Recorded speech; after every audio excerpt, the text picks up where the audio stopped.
streaming. Is it going to work this time? I don't know any pigs on cocaine. Apparently, we're on air. Are we? Prove it. Okay, there it is. Oh man, oh man. All right. Hello, everybody. And let's see. Okay, so we got show notes. Show notes Audacity. I even need to do our Audacity thing. Yeah, hang on. Audacity. Audacity? What's that? Audacity. Who has the Audacity? Application Audacity not found. Did you Well, I'm forget you still on completely 2.4.2. rebuilt everything? Did you I do, rebuilt it, but I didn't set it up for mintCast. Did you do a fresh install and just forgot about mintCast entirely? Sure did. I mean, yeah, I did. Sudo apt install? Hurry No, up. I've Do got I the have app the image. right microphone? Because How the hell would I know? It sounds okay. my bass is over minus 42. I mean, when I'm not saying You anything, sound fine. I'm over minus 42. You sound great. You're the only one that sounds great. Why, thank Yeah, you. I got all this wind behind me. Thank you very much. Thank He's you. just I'll be here got a all better week. mic. These mics are fantastic. Okay, yeah. Well, I'm doing it what's USB your this time excuse? because that sound box is crap. You'll What's your have excuse, Bill? you just can't hear well because you're in that loud room. Is that what it is? That's what it is. I thought it was all You- the artillery. Your Scarlet will be there Yes, Tuesday. I will wait to do Full Circle Weekly News until I get it. Oh boy. I'm gonna send you a picture of how I got mine dialed in, because if you don't have the if you don't have the guitar plugged in, then you want to turn the number 2 knob all the way down, and I'm getting an echo now. I'm not. Audio. Audio. Hello, hello, hello. Audio. Echo, echo, echo. Audio. Oh, there's an echo when you yell into your microphone. Audio. My bass is still higher than my Okay. non-speaking green bar is still over Yeah. minus 42. Everybody that's not Bill, don't say anything. Bill, say something loud. Something loud. It's all coming from your end. Well, I'm not hearing it. It's a very mild echo, but it's all coming from your end. Either that or it's coming from me. But Audio.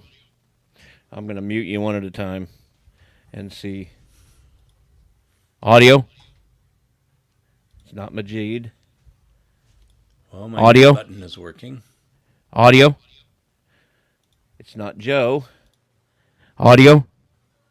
It's Moss. It can't be Moss. Take your headset off real quick. Audio check, check, check, check, check. Audio. Audio. Y'all can't hear that? I hear it. Audio. Got I your heard it that headset time, too. cranked up loud. No, I He's don't. saying you're deaf. I think we can get rid of it later on. I'm not gonna. It's not the low end of things. Yep. Ookie dookie. Welcome back, Mudged. Let's Please see. don't go away. Somebody want to get Twitter and Reddit? Oh, yeah, I will get Telegram. Oh, I don't have Telegram. I was I getting do. ready I'll get Telegram. because we're no longer getting Twitter automatically posting our show because that whole third party API thing. So But I don't have Telegram. Oh, wait, no. Or Twitter. I don't have Twitter. What's No happened Twitter. to my? I have Mastodon. What's happened to my Audacity? I do not know. My Audacity cannot find my old microphone, even though it's clearly on. Okay, what the heck? What? Well, Error can't find device. What's all that about? that's all about whatever version you're using, but under Edit Preferences is where you set that in my version.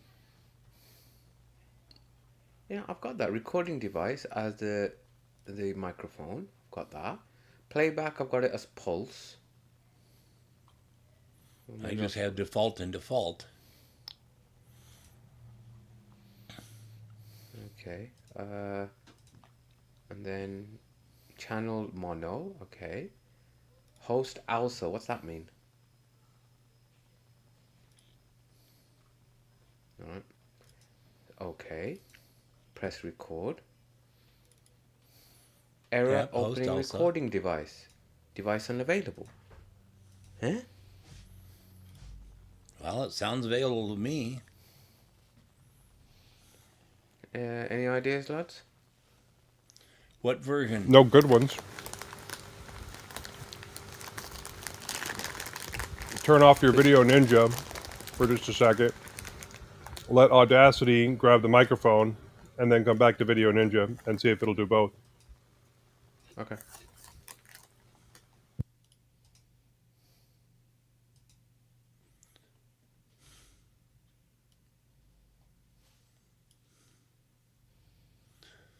I actually know a filk group whose name is Technical Difficulties.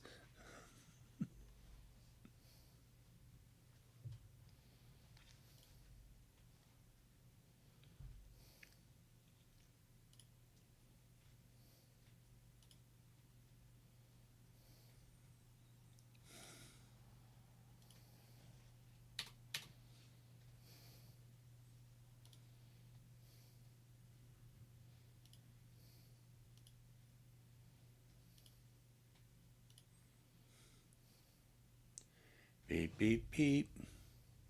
Beep, beep, beep. And he's back. It seems to have found it now. Well, that's a good thing. Now we can It try is. Audacity. Did that work? Yeah. Oh, it did work. And now, the minute I'm back on video, it goes error open recording device.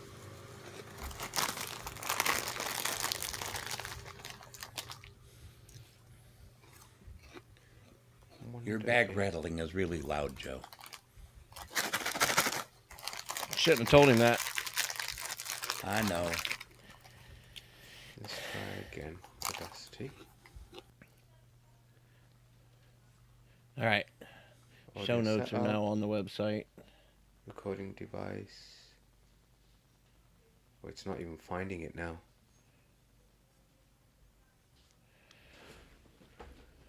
Hey, bus.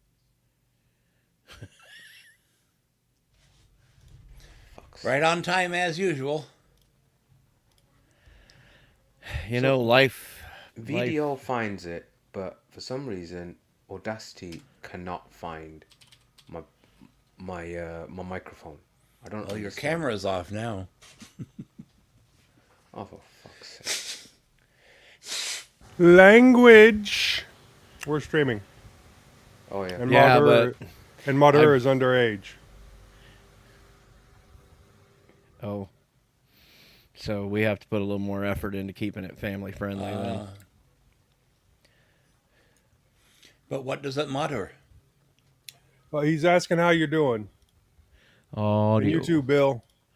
But you're an afterthought. He likes Majid more than he likes you, Bill. He stated that a little while ago. Yeah, Great. nobody likes me. Well, Everybody, no, you were especially you postmenopausal were women. above Majid, but Majid was above Oh. Bill. I I'm can't apparently a get big loud. hit with the postmenopausal nurses. Sounds like an interesting totem pole. This does Yeah. not surprise me at all. It's a superpower I wish I never had.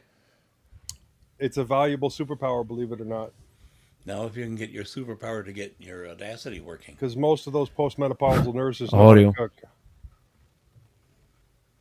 I do not understand why Audacity is not finding my microphone. Oh, you're not underage? I thought you were young. Hello, hello, hello, hello, hello. That is exactly the kind of thing I say, actually, when they say, oh, I'm getting old. And I went, oh, don't look a day over 22. Well, they were lying to you. Yeah, That's called flirting. Yeah, I look a little over 22. So how old are you, Mutter? Thought he said he was 17. I thought he did too, but he says, oh, he's 18 years old. So he So he we can likes swear Moss now. more than me because I hello. misaged him, and he likes me more than Bill, and he likes Bill more than Majid. It's understandable. What it is he hasn't heard me speak in his native tongue. Which is why you keep sliding further down the list. I can't go any further than all the way at the end. You're So not. Majid's at the end. he's probably a Modi supporter. Oh, this is no good. He went away again. He went away. We're probably going to have to change things up here. Which means, who hosted last time? Well, it is Majid's turn, but No, I think I do it last time. I'm not sure. I know Audio. I did the time before that. So I think it's Let me- Bill's turn. Let me try to get rid of this echo real quick. Audio. Nope, that didn't work. Just turn down your gain a little bit and don't yell into the microphone. Audio. Audio. There it is. There it is. I turned on echo cancellation for Moss.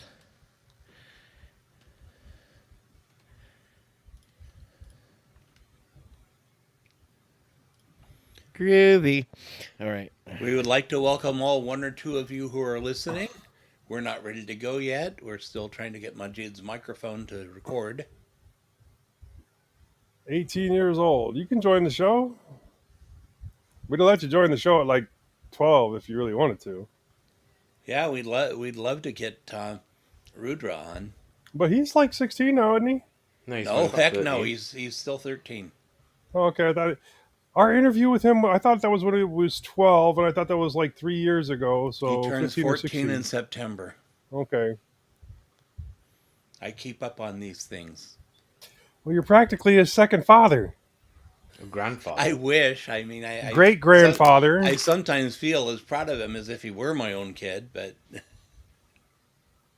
Great grandfather. Well, I'd be proud of him.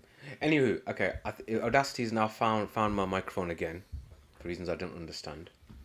Well, So you had have no video turned microphone. off. I don't see why that has anything to do with it. But Because, well, it's like with the camera. If I have OBS Studio turned on, even if I don't have it grabbing the camera, but I have the option there for it, then it pre-grabs the camera and nothing else can use it. yeah, I know that happens with the cameras, but the microphone. This, evidently, his operating system is doing the exact same thing with the microphone. what are you running, Majid? Kubuntu 23. Aha. It's plasma. May well be. So anyway, should we actually start? Well, Do an audio check or could be a something? Wayland thing. If he's, Well, you see, if we can't get your recording, then we'll have to just use the YouTube audio. and if And we're as going fun to as do that is. I'll hit the record button here on OBS if we're going to do. In fact, you know what? Let me go on ahead and do that anyway. I mean, Audacity's working now. Oh, So okay. we can It's do trivial all- to. well, Dale is record. awesome. Okay. Well, let's do Audacity then. Let's do it. We got 3, 2, 1, record. Error opening recording device. What the? I love my job. Which version of Audacity are you using? 3.2.4. No, I mean, is it the Snap or the? That's a good question. Let's stop and restart. It looks like Audacity might be getting my camera. So I'm stopping. I am Do almost record. through with Audacity, folks. I'm not gonna lie. Ah, I think it might be the flat pack, but don't quote me on that.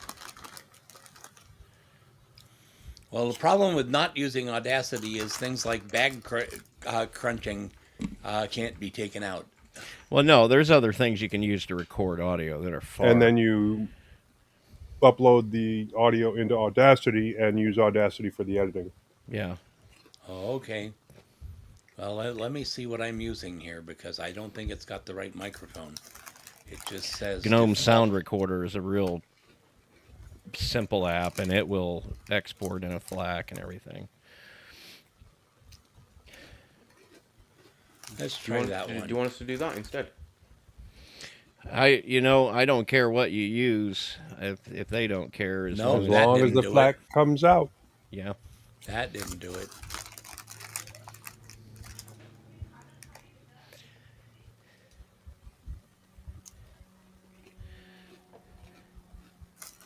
I get some weirdness with the whole pipe wire thing where we're in this weird period of time where pipe wire is Hello? kind of No, that's not working.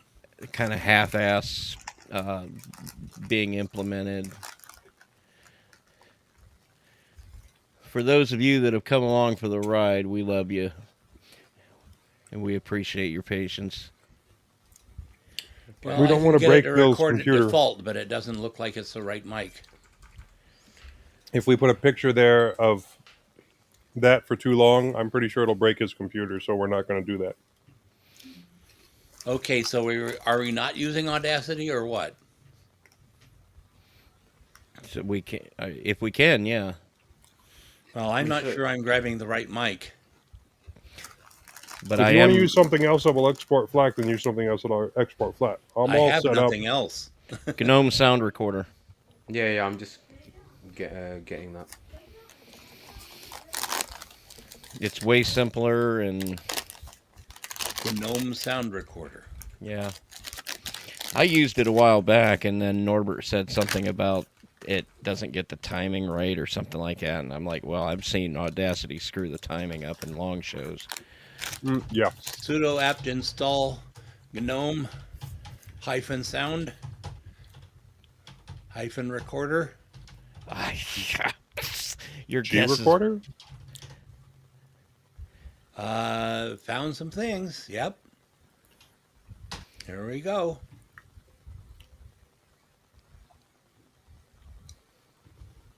And it's installed. Now, how to use it? I think Sound and all it's got is a video. record button. And some configuration, but it uses I Pulse don't on the see back it under end. sound and video at all. Hey, Marco. Hey, I'm Okay, wondering, so Majid, this if you is realize working. that those postmenopausal nurses are only a couple of years older than you. I know exactly. That's the most depressing thing of the whole thing, of the Yeah. whole enterprise. We're the same age, so believe me, it's quite depressing to me, too. I don't Yeah. want to hear it. Uh-oh. Oh, shit. There goes Moss. This is going to be a fun stream, guys. This might be the stream right here. Having a good Or dude, I need mono, don't I? Save the show topic for Yeah. next time. But if being in stereo does not bother me as much as it does people like, because I'm going to make it stereo anyway. Thank you, babe. The only thing I'm trying to figure out is how can I be sure that it's using the correct source? Because it's so simple. I can't even see an option. Tap on your source. Does it give you a line or something I don't even have it installed. showing Let's you see. what it's doing? I know nothing about GNOME Recorder. Yeah, that worked. That was a good. Okay, now Good I can call. hear. Good call. I did find GNOME Sound Recorder after I logged out and back in. Okay, fine. All right, I've got it all set up now. I want to look at it now that you guys have it. Add recordings. Use the record button to make sound recordings. There's When a you want me to flat start pad recording? too, but I And don't it goes ahead and starts. So I have to stop it because we're not ready yet, right? right. I would. Was it G Sound? Preferred format. You got FLAC by default. Audio channel. So this is episode Mono. 413. Yep, and 413.5. Still, even though. Well, I guess I'm ready to go. I think all it does is it uses your default, whatever you got your desktop default recording device set at. Okay, It I mean uses it's that. I mean it's working. It's working. So So far. oh, I got to turn Moss's echo cancellation back on because he. Okay. Left. All right. So audio. Go back to video real quick, Moss. Yeah, I'm here. Audio. There we go. Because I noticed none of these changes I make, none of them take unless you've got that window in the forefront. So there we go. Okay. So now I have to hit the record button to start. Once you do the 3, 2, 1. Well, 3, 2, 1, record.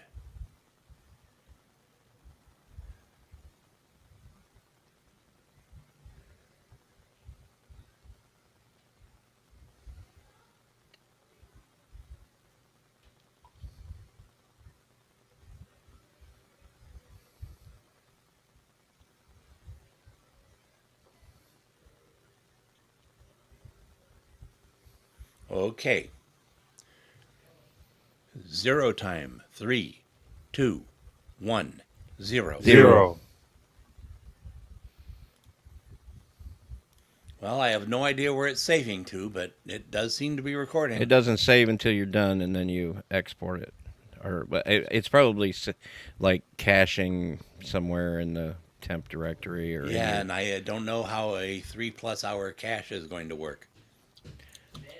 Well, Well, I guess we'll I find guess we're out, gonna won't we? find. Yes, exactly. I mean, I used it before and it worked. So Okay. All right then. So I hear big stompy feet. yeah, that's my kids. Hold on a second. Mine are just as bad. Don't worry. it's not a big deal. Yeah, don't worry about it.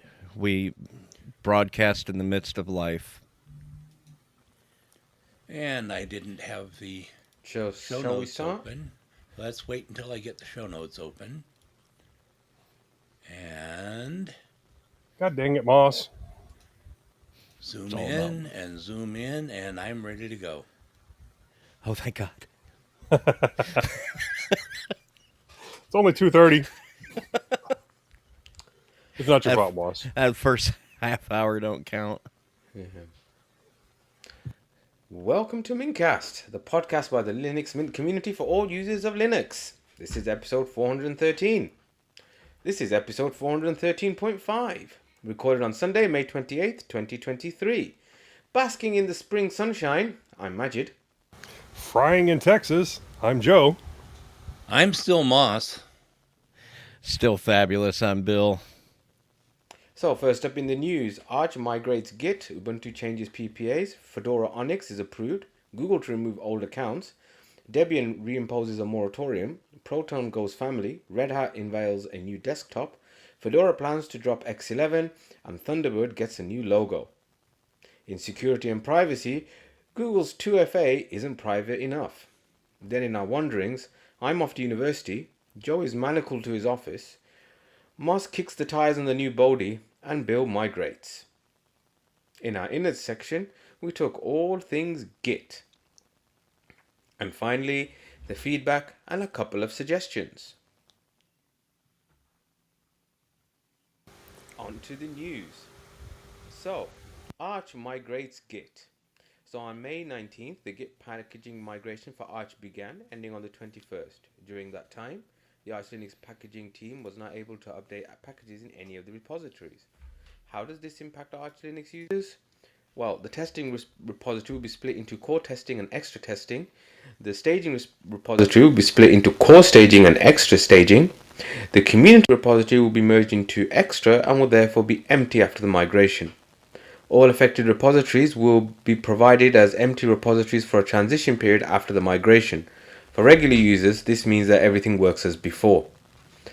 Note that after the migration is done, users that have the testing repositories enabled need to include the new repositories, core testing and extra testing, instead of testing.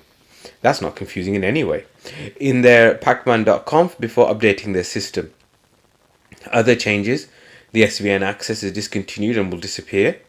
The SVN2 Git mirror will no longer be updated. ASP, which relies on the SVN2 Git mirror, will stop working. It's replaced by the pkgctl repo clone. So how does this impact the tier 1 mirrors for Arch Linux? Well, during the migration, rsync and HTTP access will be shut down, and apparently they'll send an email notification to Arch mirrors once everything has been finished. How does it impact the packages then? Well, packages will not be able to patch and update their packages the internal tier 0 mirror is also going to be disabled for the duration of this migration. At mintCast, we assume the migration was completed effectively and hope that all Arch-based distros got the message and responded accordingly.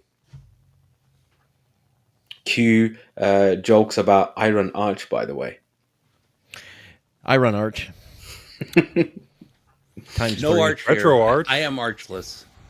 So when this first came down the pipe, I had one thing that I did. I had to make a minor manual change to something, and I don't remember what, but it was trivial. And then you run the update as usual, and it worked just fine. So for most users that are used to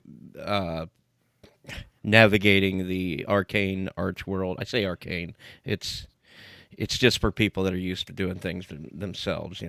It wasn't a big deal, but I can see why it's a positive change for the team.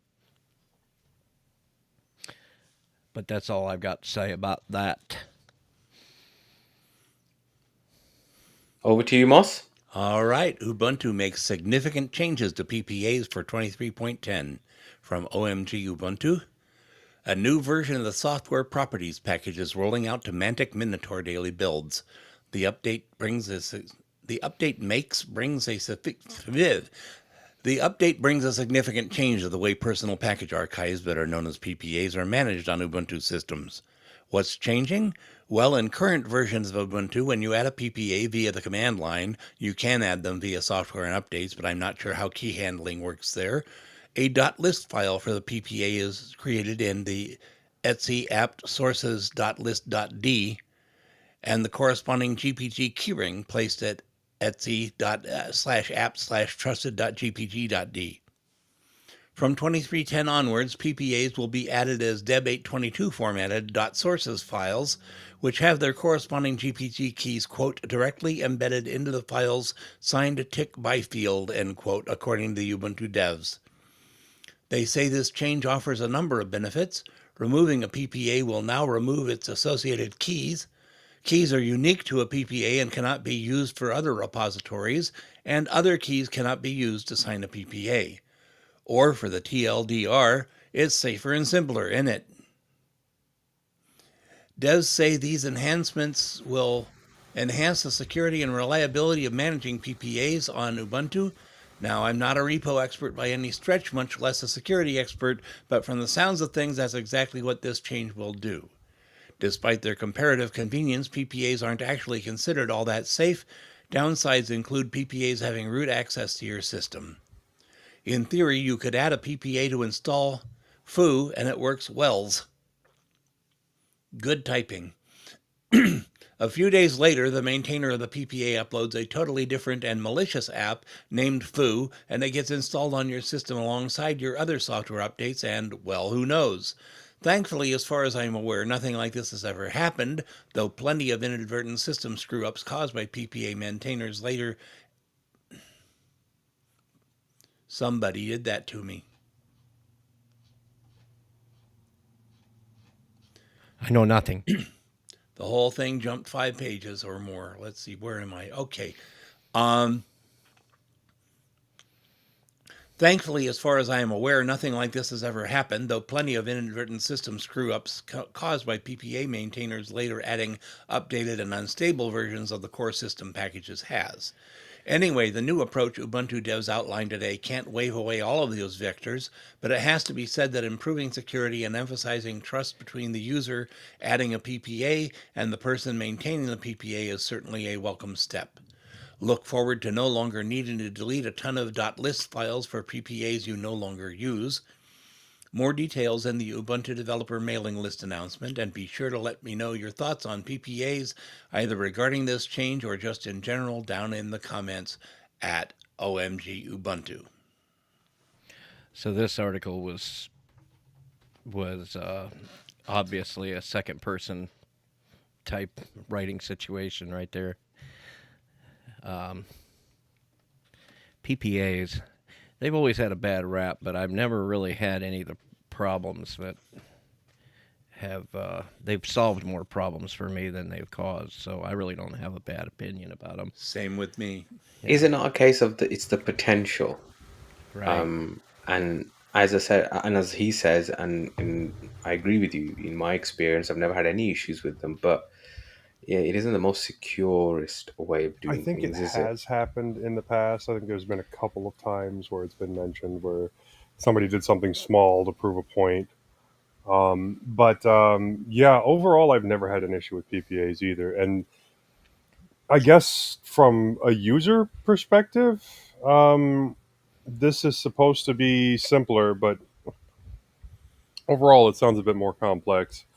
But And when you update your system, will it also update the way the PPAs are run? the Yeah. signatures are probably going to be an issue trying to get everything and make it so that it'll still boot.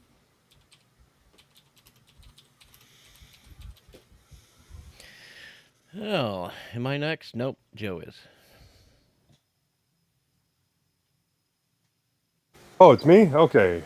Fedora Onyx, immutable and with budgie, approved for Fedora 39 from 95 Linux. Fedora Onyx, an upcoming variant of the Fedora Linux operating system, focused on offering an immutable system featuring the budgie desktop environment, has been approved for the upcoming Fedora Linux 39 release. So, immutable. Does that mean like Tails?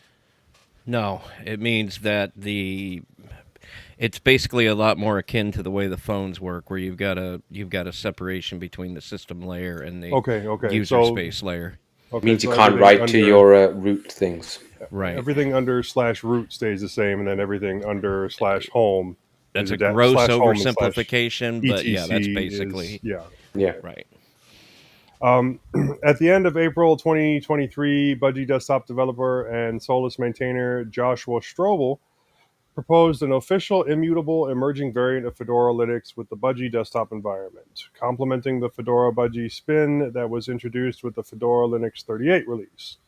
Fedora Onyx aims to offer Fedora Linux users yet another immutable atomic desktop operating system in the style of Fedora Silverblue. Fedora, how do you say that? Kinoite. Kinoite, and Fedora Cirrusia. Leveraging technologies like RPM Ostri, Podman, Toolbox, and Flatpak. An immutable system is never modified after it's been deployed. By actively building on and leveraging technologies adopted by similar immutable variants from Fedora, Kinoite, Cirrussia, and Silverblue, Fedora Onyx may help to strengthen those variants by putting more contributors behind building and maintaining our shared technologies, said Joshua Strobel in the proposal. The proposal has been recently approved by the Fedora Engineering Steering Committee, and Fedora Onyx is now set to see the light of day as part of the upcoming Fedora Linux 39 release, due out in mid October 2023. The good news for those wishing to use the Budgie desktop environment on top of their immutable Fedora Linux system is that when Fedora Onyx will be out, existing users with Austri installations will be able to seamlessly rebase their systems to Fedora Onyx in the same way they would do using any official variant. Of course, Fedora Onyx should also be available as a downloadable ISO image, but we don't know yet what architectures will be supported in the moment of the release. Let's hope that until Fedora Linux 39 hits the public beta channel, I will be able to take Fedora Onyx for a quick test drive to give you guys a proper first look and talk about its benefits over other Fedora Linux spins. And that's the author that's saying that. As for Fedora Linux 39, it will offer many other exciting new features like Fedora Auto First Boot for all desktop variants to run a predetermined set of tasks during the first boot after installation, such as installing codecs or cleaning up installer packages, and DNF5 as the new default packaging tool. Fedora Linux 39 will also support the automatic enablement of persistent overlays when flashing Fedora Linux live media to USB sticks and enable DNF RPM copy on write for all variants to reduce the amount of I/O and offsets CPU cost of package decompression.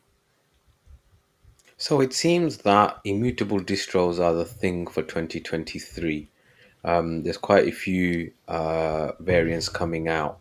Um, and as Bill kind of says, I think the idea is to make it simpler for updating, because if your base system is always the same and you can't mess with it, then it's easier for manufacturers or people to support that kind of um, software. That's how I understood it. It's the same reason why, for example, Chrome OS is technically an immutable distro, for example, if you were to really follow the logic through. I don't know anybody who uses it as a daily driver, though. Jorge Castro, for one, but he's on the team. Well, I have been testing out BlendOS, which is also an immutable. And They isn't have Plasma and GNOME. Endless OS is too, isn't it? Yes, it is. I did test that recently. It wasn't my cup of tea, but oh well. Shameless plug. We talked about immutable desktops on the recent episode of Linux OTC. Go check that out, folks. I have to wonder if you can modify that Fedora Auto First Boot so that you can install the things that you want installed, other than just all the codecs ever. Well, the questions I've had about it, and I suppose I'm suppose these are problems that have been solved, at least in some small part, is things like drivers and things like that, that are not uh, with the kernel, like NVIDIA stuff and that. But I'm not sure that the use case for something like that is. It feels like the use case would be more along the lines of mass production deployment, where you had to manage installations for lots of machines. So the upgrade path, because the thing about the upgrades on these systems too is that it's like a Delta upgrade, or it's different, and I'm not sure that I even understand the mechanics of it. But it comes down as just the things that need replaced, and there's other advantages too, like when you're updating a system, you can create like a fork of your system in like the GitHub or whatever, where it's almost declarative what you're going to install at install time, or when you do your updates and that. And I can see how it would be interesting to some people. It's not for me, but that's just because maybe I haven't gotten to that point yet. I'm not even sure it's the future. Some people seem to think that it's the future of the Linux desktop, but We'll see. it's an option. Okay, then. So, moving on to Google news, it seems. Google to start removing inactive accounts after 2 years. So, this is from Ars Technica. You may have thought a Google account was forever, but the company's latest blog post details the new policy of deleting inactive Google accounts. The new deadline is 2 years. If your account hasn't seen any activity in that amount of time, Google is going to delete your data for forever. The company pitches this as a way to prevent spam. The blog post says that abandoned accounts are at least 10 times less likely than active accounts to have two-step verification set up. And once they get compromised, they become vectors for spam and identity theft. Deleting old accounts and freeing up storage is also probably a good way to cut costs, which has been a thing at Google lately. Google's inactive account policy only applies to individual accounts. If you're a business account and paying a monthly fee, it's no shock that you can stay inactive for as long as the money arrives. Google says the simplest way to keep a Google account active is to sign in at least once every 2 years. That's all it takes to be active. Google also lists a few examples of activity if you're already signed in. Activity might include these types of actions when you sign in or while you're signed into your Google account: reading or sending an email, using Google Drive, watching a YouTube video, downloading an app on Google Play Store, using Google Search, using Sign In with Google to sign into a third party app or service. Other inactive documentation on Google's support system lists Android check ins as a viable form of activity. So theoretically, plugging in an Android phone would be enough to keep your account active forever. It also says paying a Google One storage subscription counts as an activity. Interesting, Google Photos seems to have its own entirely separate activity metrics that could result in only your photos being deleted. Photos requires visiting the Google Photos app or website or uploading a photo every 2 years. people who already have people who are already over the inactive for 2 years mark won't have their accounts deleted immediately. The Great Google account purge is officially scheduled for December 2023. Having your account deleted shouldn't be a surprise to anyone, with Google promising to send multiple notifications over the months leading up to deletion to both account email address and recovery email if one has been provided. Just And we seems will like talk about maintenance. Google 2FA later. So But it just sounds like just maintenance. That's what I Oh, can't. you mean I all can't find those? a problem. You mean all those crazy named temporary throwaway accounts that I created are going to get deleted? I Darn. assumed this was already a thing. Yeah, same here. I, but then again, I signed into mintcast at gmail.com and it hadn't been accessed since the early 2000s. So uh, clearly, it's not. I'm not willing to give up that account yet, though. So I'm not gonna have really to. true. I mean, I looked into it just maybe 8-10 months ago, but Oh I mean, it's just a case of them just clearing up space on their servers, isn't it? I mean, as I said, it's not that surprising to me, no. to be honest.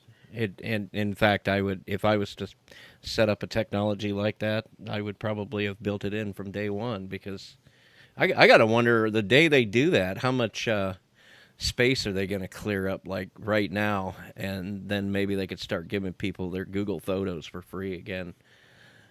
yeah, Yeah, that was I don't know I about never Google liked that. Photos because they should have that linked in like they have everything else linked in. Because I'm finding some photos in my Google Drive, and I'm going, why weren't those in Photos? And it's because they don't talk to Photos.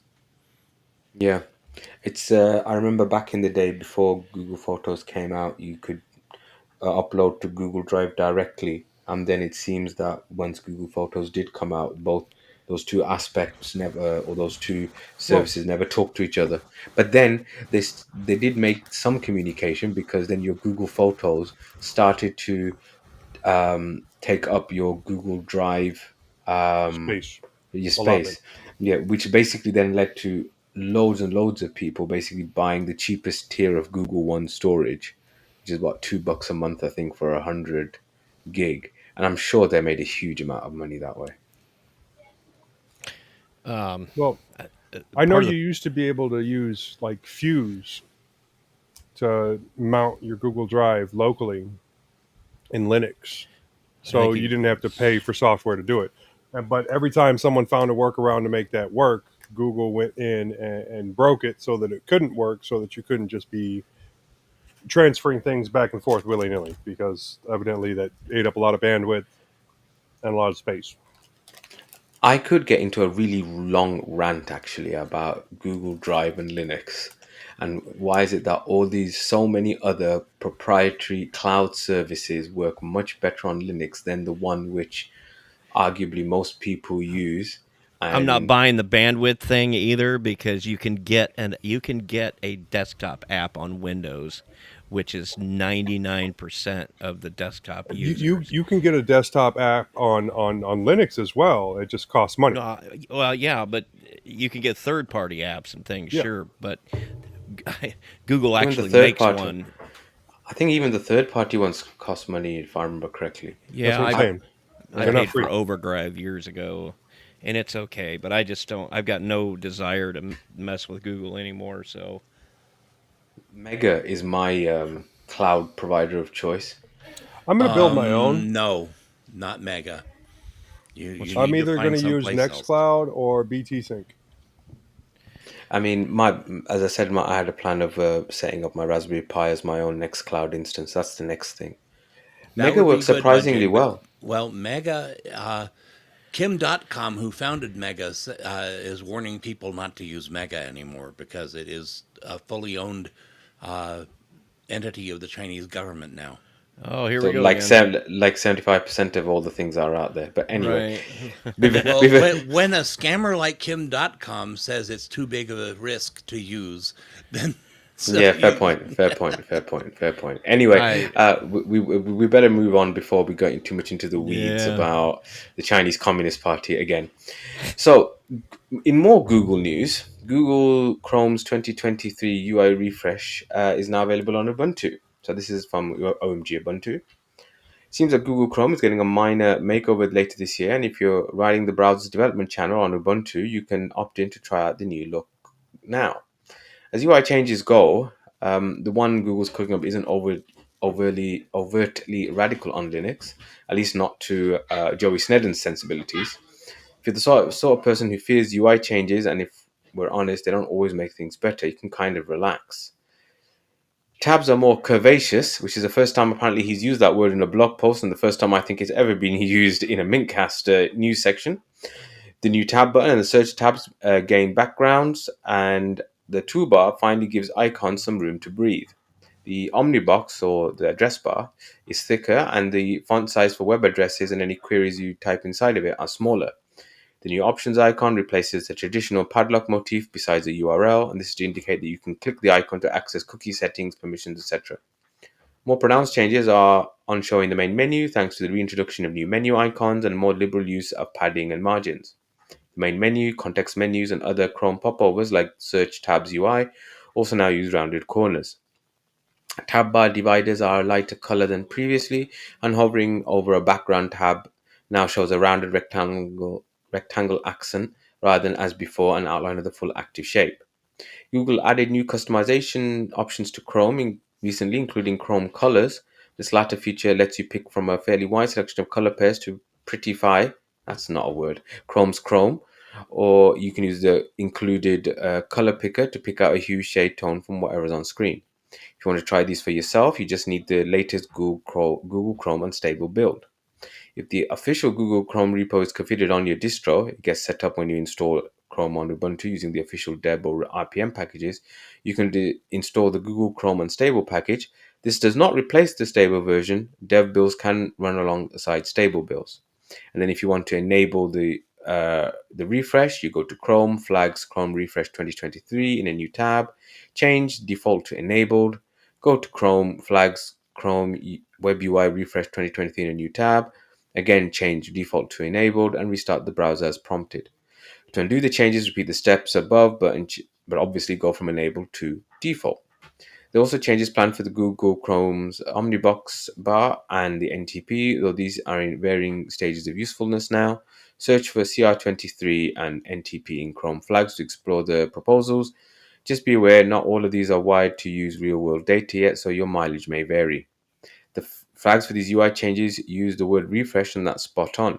A major redesign of Chrome, this is not. Instead, Google's designers are giving the browser, still the world's most popular apparently, a quick spruce to bring it up to date with the Material U design aesthetic it uses on Android. Could Google have bigger changes in the pipeline than ones previewed here? Probably. That's the nature of development. As such, nothing showcased in the post should be thought of as final until Google announces the changes formally and make their way to stable builds.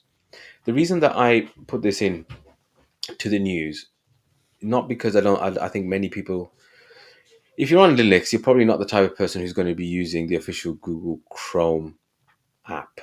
That might be a bit of a that might not be 100% accurate, but that's what I think. But it is true that it is still the most used browser across all operating systems around the world, and whatever Chrome does, whether it's from a UI or whether it's features, finds itself in other web browsers that we may use, like Firefox or Brave or whatever. So I wouldn't be surprised if some of these things in a year or two are in Firefox.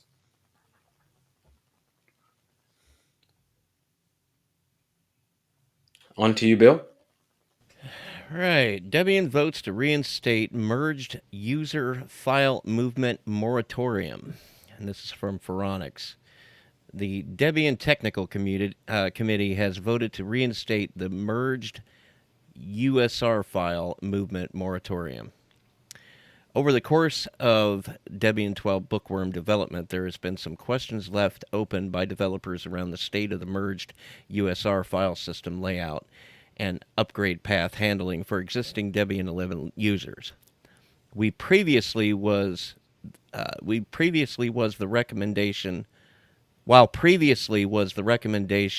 of a merged USR for Debian 12. It looks like this effort won't be wrapped up now until Debian 13 Trixie. The Debian Technical Committee voted in favor of reinstating, that is, the merged USR file movement moratorium. The Debian TC statement reads, under Constitution 6.1.5, the Technical Committee recommends that the maintainers of individual packages should not proactively move files from the root file system to corresponding locations under /USR in the data.tar wildcard of packages. So /foo/bar should not move to /user/foo/bar. Files that are in /USR in the Debian 12 release should remain in /USR, while the files that are in /bin, /lib, or /sbin in the Debian 12 release should remain under those directories. If any files are moved from /bin, /lib, or /sbin into /user after the Debian 12 release, they should be moved back into their Debian 12 locations. This moratorium lasts until we vote to repeal it.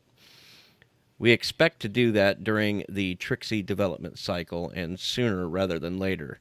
We will continue to facilitate efforts to resolve the remaining issues that stand in the way of safely repealing the moratorium. Forgive me, I don't understand the need for any of this. Well, if you don't understand it, there's no chance I will understand it. Well, I mean, It's kind of like, meh. I've noticed They're things over moving the certain years. user files farther away from the root, and it's intentional. But they have tried it out and it's not working yet, so they're not going to do it yet. Right. Yeah.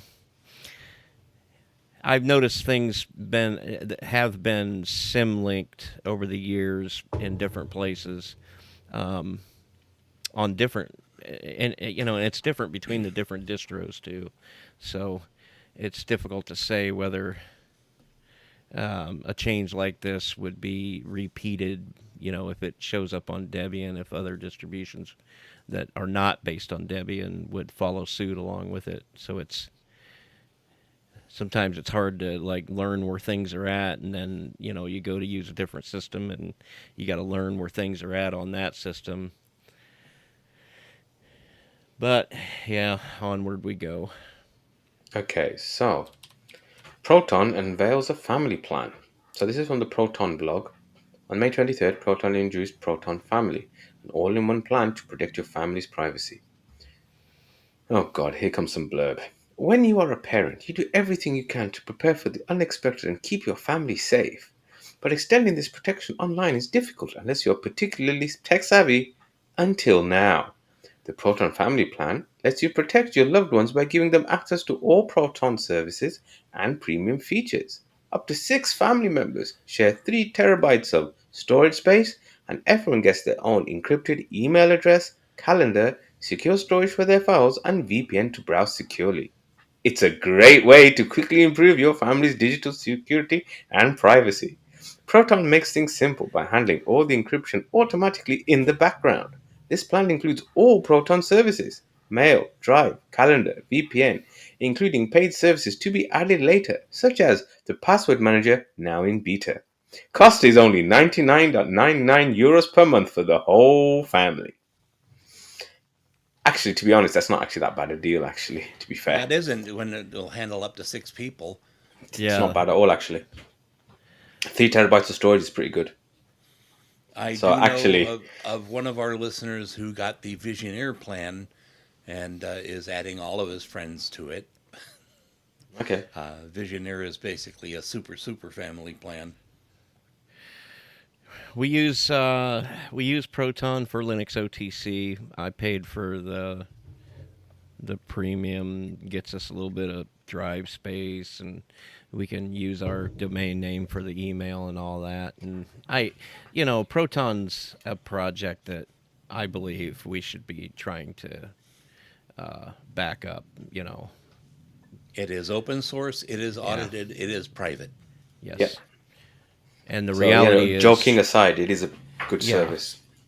yeah, and the reality is there's only a couple of services like this out there. That Toot and Noda being the only one that I could tell you offhand that comes close to, the only two I know that do end-to-end encryption on email, true end-to-end encryption.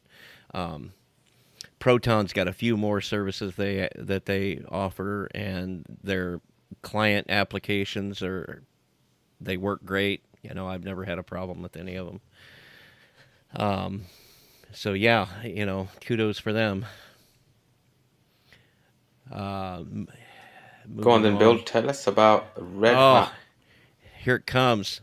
Red Hat reveals Podman Desktop 1.0, and this is from the Red Hat blog. As centralization continues to gain popularity in the world of enterprise software development, Containerization.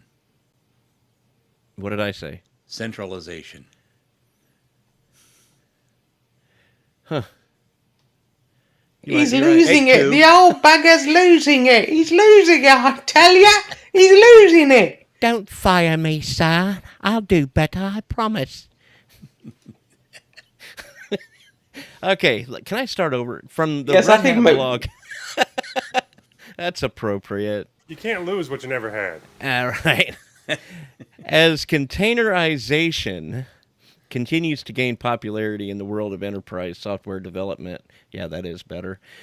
There is also growing demand for tools and technologies that make container management more accessible and efficient. One such tool is Podman Desktop, which provides a user-friendly interface for managing containers and working with Kubernetes from a local machine. After months of hard work, we are excited to announce the general availability of Podman Desktop 1.0. Let's explore what Podman Desktop is and why it can be advantageous for enterprise developers. Podman Desktop is a container management tool that lets developers easily create, manage, and deploy containers on their local machine. Podman Desktop downloads, installs, and abstracts away the configuration of the underlying downloads, or environment, that is. This makes it a lightweight and efficient option for container management without the overhead of having to administer everything locally. The main advantages of using a UI like Podman Desktop for container management, especially for enterprise developers, is that it simplifies the process of working with containers. You can easily view and manage all containers in one place rather than having to remember and type out complex command line commands. This saves time and reduces the risk of errors when managing multiple containers or complex container configurations. Another advantage of using Podman Desktop is that it can help developers who are new to containerization get started more easily. The user-friendly interface and simplified management process make it easier for developers who might be intimidated by the command line interface of other container management tools to get started with containerization. This can help organizations onboard new developers more quickly and reduce the learning curve for containerization.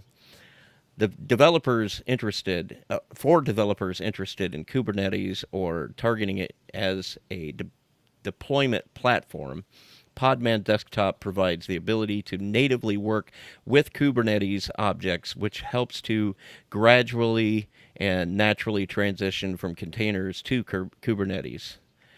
Podman Desktop also provides an out-of-the-box Kubernetes environment based on kind. This means that developers can create and test applications in an environment that closely mirrors production, preventing configuration changes between development and production and ensuring a smooth transition from one environment to another. So, I'm really happy that I picked this one for you to read. well, I It mean, brings this me is great something. joy. This is something I actually know a little something about because I've got, all the services My question on this is, who actually wants to spend less time on the command line? Nobody. Well, I tried this and to me, it felt like another attack surface because this is something running on your local machine that connects directly to your containers on, you know, insert number of servers here. You know, in my case, I've got 2 servers that are running. One of them's running 8 Docker containers. The other one's running 6. And if one machine has got a service running all the time that's constantly connected to those containers, honestly, I just don't need that. But I can see larger deployments where it would be a little bit more easy to understand. Yeah, I can see where this would be useful and fun. Just a nice way of visualizing all of your different containers. I would argue that if you're going to learn Docker and containerization, that you learn the concepts of the command line and understand how to work with Docker Compose and the command line tools first. You know, understand on the lowest level possible how these things are working, and then just use these tools like Podman Desktop. And there is Docker Desktop too, by the way. The Podman, I think, is just like a Red Hat branded tool set for containerization, and it can be kind of a drop-in replacement. But yeah, like I said, I mean, once I've got the containers deployed, they pretty much update themselves, and I don't have to do much to them, honestly. I check in on them occasionally to make sure there's no problems, but now I can see how it's useful with something like Kubernetes, where you're doing a lot of orchestration, and you got to make sure that all of these different services are able to talk to each other and work coherently together. But yeah, it's cool that this tools like this exist, though. Okay, Moss, on to Fedora news. Fedora intends to completely drop X11 in Plasma 6. This is from Linuxiac.com. For years, one of the most hotly debated topics on the Linux desktop has been the replacement of the X11 protocol with Wayland. Moreover, despite popular belief that X11 is already too old and that Wayland is the way to go, X11 is generally still supported in all Linux distributions for various reasons. However, the Fedora KDE Plasma Spin developers have plans to take a significant move by dropping support for X11 entirely following the release of Plasma 6, which is currently in early development. Here are their main arguments behind this decision. Fedora and its derivatives are closely related. Fedora and its derivatives are closely linked to Red Hat and its enterprise distribution. This means the distribution inherits and conforms to many of Red Hat's decisions. One of them is that the Xorg display server has been deprecated since the release of RHEL 9.0 in May 2022 and will most likely be removed in future major RHEL releases. So it is unsurprising that the Fedora developers follow Red Hat's recommendations. Ultimately, they are related projects, with Fedora being upstream of Red Hat Enterprise Linux. Let's face it, X11 is old.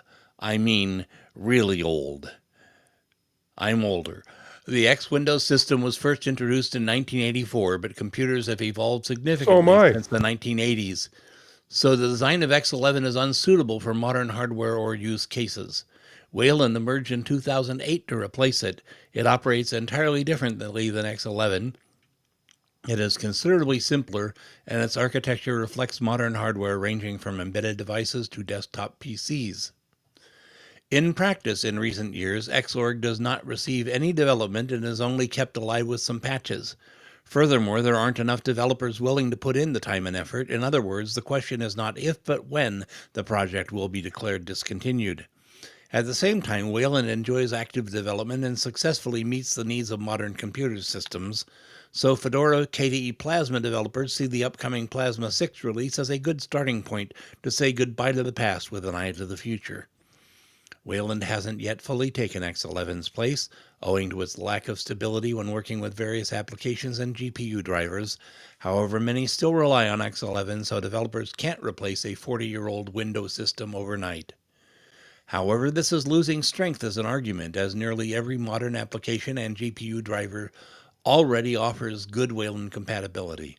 This is especially true with the KDE desktop environment. The developers of Plasma strongly recommend that Wayland be adopted as the default session type in the upcoming 6.0 release of the desktop environment, something that has been taken into account by the Fedora KDE spin team. What's next for Fedora KDE? First and foremost, it should be made clear that switching entirely to Wayland and removing support for X11 currently only affects the Fedora KDE Plasma spin and is at the proposal stage. Whether it will be accepted as final is yet to be seen, but initial expectations are that it will happen. Meanwhile, the KDE Plasma desktop developers have not yet committed to any roadmap for the 6.0 release, simply stating that it is expected by the end of the year. This means that even if the proposal is approved, it will not become a reality until the Fedora 40 KDE Plasma release, which will happen around late April 2024, along with the main Fedora 40 release. Finally, transitioning to Wayland only does not imply that X11 applications will no longer work in Plasma 6 in the Fedora KDE spin. Don't forget about XWayland, a compatibility layer that bridges the Wayland protocol and the legacy X11 applications. In other words, by utilizing XWayland, users can run their favorite X11 applications without needing to be rewritten or adapted for Wayland. In any case, news about the discontinuing of X11 support in favor of Wayland from various Linux distributions will become more common over the next few years, which is quite normal given the evolution of Linux as a fully functional desktop operating system ready to cover the daily needs of an everyday computer user. Yeah, essentially, X11 is dead code and spaghetti code. And this needed to happen a long time ago, despite the fact that I still prefer X11 over Wayland. This is definitely something that's happening, and it probably should have been a decade ago that it actually happened. Will you lose some functionality moving away from X11? Yeah, but that was going to happen anyway because there's nobody maintaining it. I can say if the Wayland thing is implemented correctly on a distribution, it works pretty well. For desktops like XFCE, however, if you're partial to those desktops, then you might have a ways to go, and it bothers me a little bit that you're kind of depending on this old spaghetti code, as Joe put it, that it's not really getting maintained. I know that they're moving forward with that, but we're not there yet. Have we seen a Wayland version of Cinnamon? I don't know, not yet. I looked that up about 3 months ago, and at that point, it didn't exist because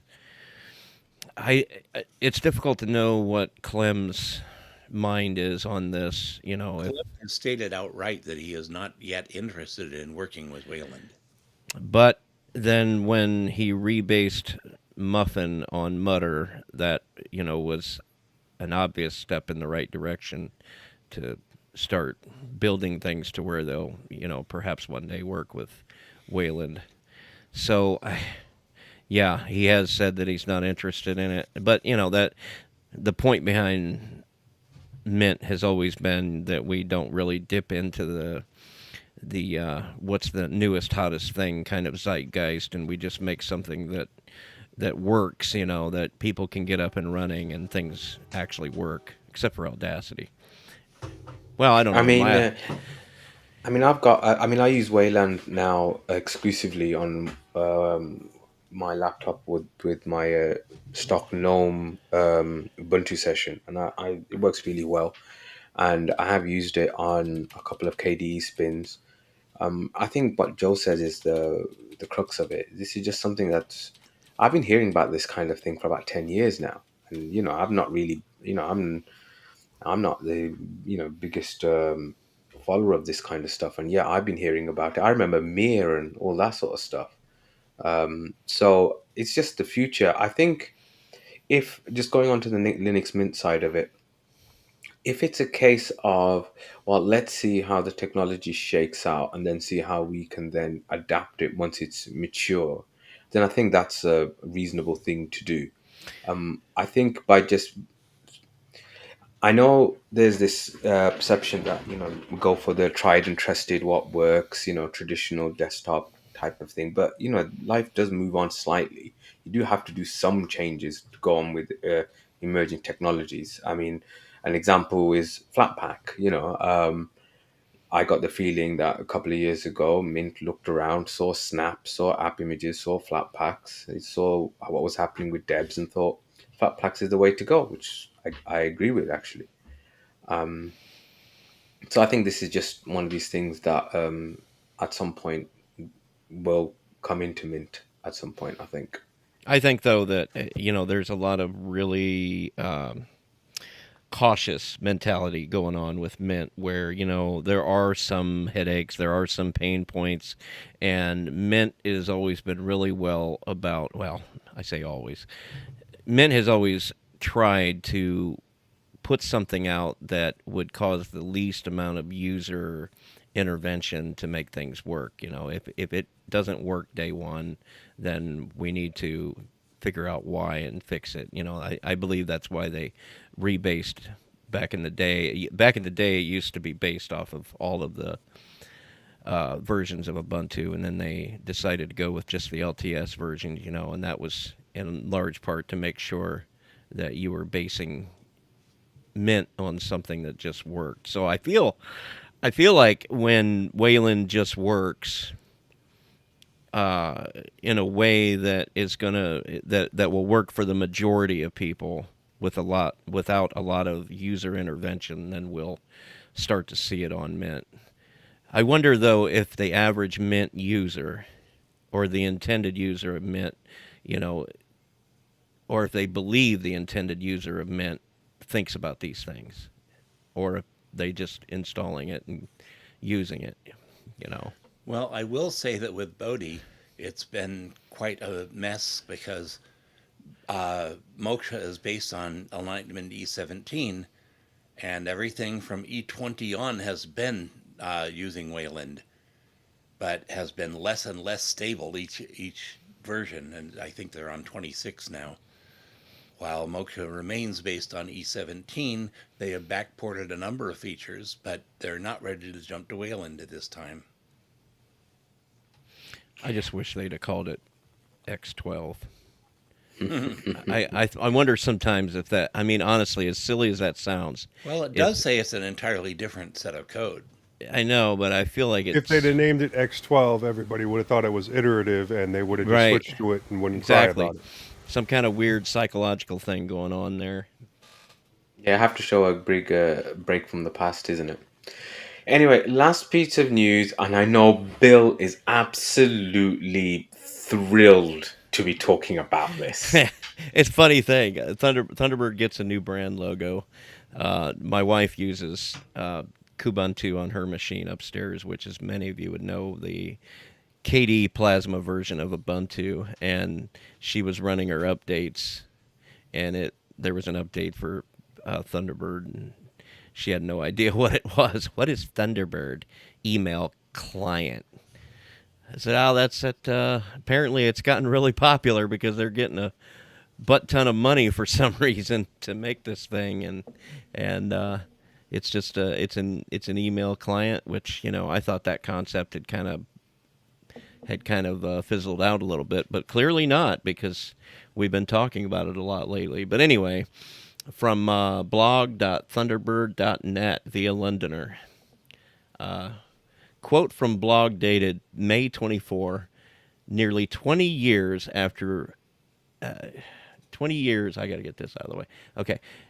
After nearly 20 years, we are thrilled to share a completely redesigned Thunderbird logo that honors our history and vital connection to Mozilla, while carrying us forward into the next 20 years.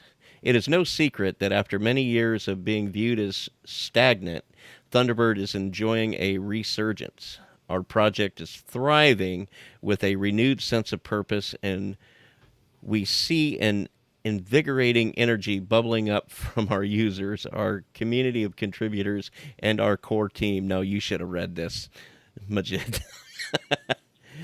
Just like the software, the current Thunderbird logo has seen small iterative improvements throughout the last 20 years. But now the software is evolving into something more modern while retaining its powerful customization.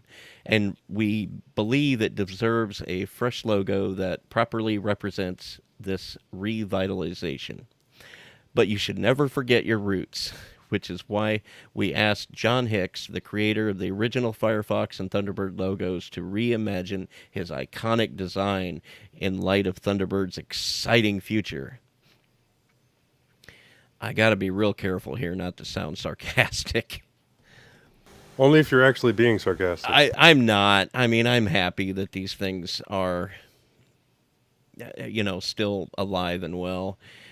So here's a look, and the show notes, as I said, are linked in the show description on the YouTube, and the show notes for the audio only.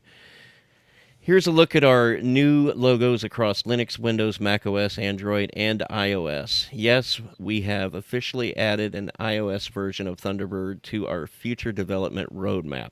Expect more concrete news about this toward the end of 2023. When you can see it integrated with Thunderbird itself, our plan is to incorporate it into Thunderbird 115, codenamed Supernova, this summer. During the next few months, we'll also gradually redesign our website and update the branding on various social channels and communication platforms. We understand that change can be uncomfortable, but we hope you agree this is a positive new look for the project. I encourage everyone to do what we did throughout the process, to live with the new design for a while, let it breathe, let it sink in, and let us know what you think after a few days. We all have a soft spot for the old Thunderbird logo, which I affectionately call the wig on an envelope. Yeah. But our project is changing in big positive ways, and we want to clearly show that to the world with a beautiful revitalized logo and icon. End of quote. And yeah, it's new. I'm happy that this is happening for them. I really am. I'm a little bit perplexed as to why now all of a sudden this kind of thing is popular again. But I sure don't know. I haven't used a mail handler since Eudora. I thought what I actually thought was interesting was a little snippet in there that there's actually going to be an iOS version of Thunderbird. well, Thought there's that not was even interesting.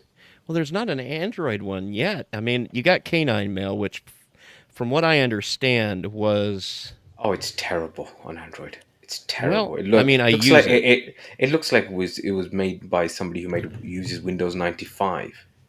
And well, I use the F-Droid version of it, which, from what I understood, that was the code base that they were going to end up like migrating over to Thunderbird. They were going to change that project into Thunderbird for Android. That was what I understood. I actually quite liked Thunderbird, and I actually used a mail client, and I would still use a mail client now. Actually, the only reason I don't use it anymore is because um, it doesn't you can't use Exchange web services, or it's a pain to do so or anything. And yes, webmail has become so much more better that do you necessarily need one? And you're right, you probably don't need one, but so I do find it useful to have one. I mean, on my work machine that I've got from work, even though I don't have to use the Microsoft Outlook that's on there, I still install it and use it because but then I think that just shows I'm a bit traditional when it comes to email stuff, I suppose. Um, yeah, I mean, it isn't this like rearranging the deck chairs on the Titanic? Do you know what I mean?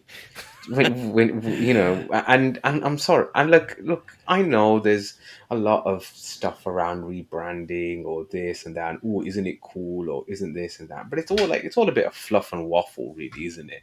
It's like, yeah, you got a new logo, wow, fantastic. Yes, we all have a soft spot for the old Thunderbird logo. Yeah, half of us couldn't remember what it was, you know. But hey, maybe I'm Well, just I've being heard on a number of Linux shows where people are talking more and more about using Thunderbird more and more. And I keep looking at it and saying why, but nonetheless, people are using it. Well, as I said, and I looked it up just to make sure I wasn't talking out of my hind end. When you do a search for Thunderbird on Google Play, which is the app store for Android, for those of you that use the hanging fruit device, um, the first thing that pops up is canine mail, and there is nothing Thunderbirdish on here at all. And the same is true with F-Droid. So it's not available as such yet. But as I said, I think it's sort of vicariously existing through K9 Mail at this point, which is a very the thing I like about K9 Mail is it gives me the option to just nuke the entire inbox in one fell swoop, which you don't see in the mainstream like Gmail or Outlook or even Yahoo Mail. Yes, I've got a Yahoo Mail address. But I'm starting to wean a little bit because I've got all these email addresses to manage. So maybe this might be something that I might look into again. I used it like 15, 20 years ago when it first came out. I mean, it was an open source alternative to something like the Outlook suite that you would have to pay for, and it was really extensible, just like Firefox is, but it just kind of stagnated over time. But good I job mean, I, them. I mean, I remember I was using it quite a lot about 10 years ago when I was a teaching fellow. And, it really did help with kind of organizing teaching sessions and papers and publications and stuff like that.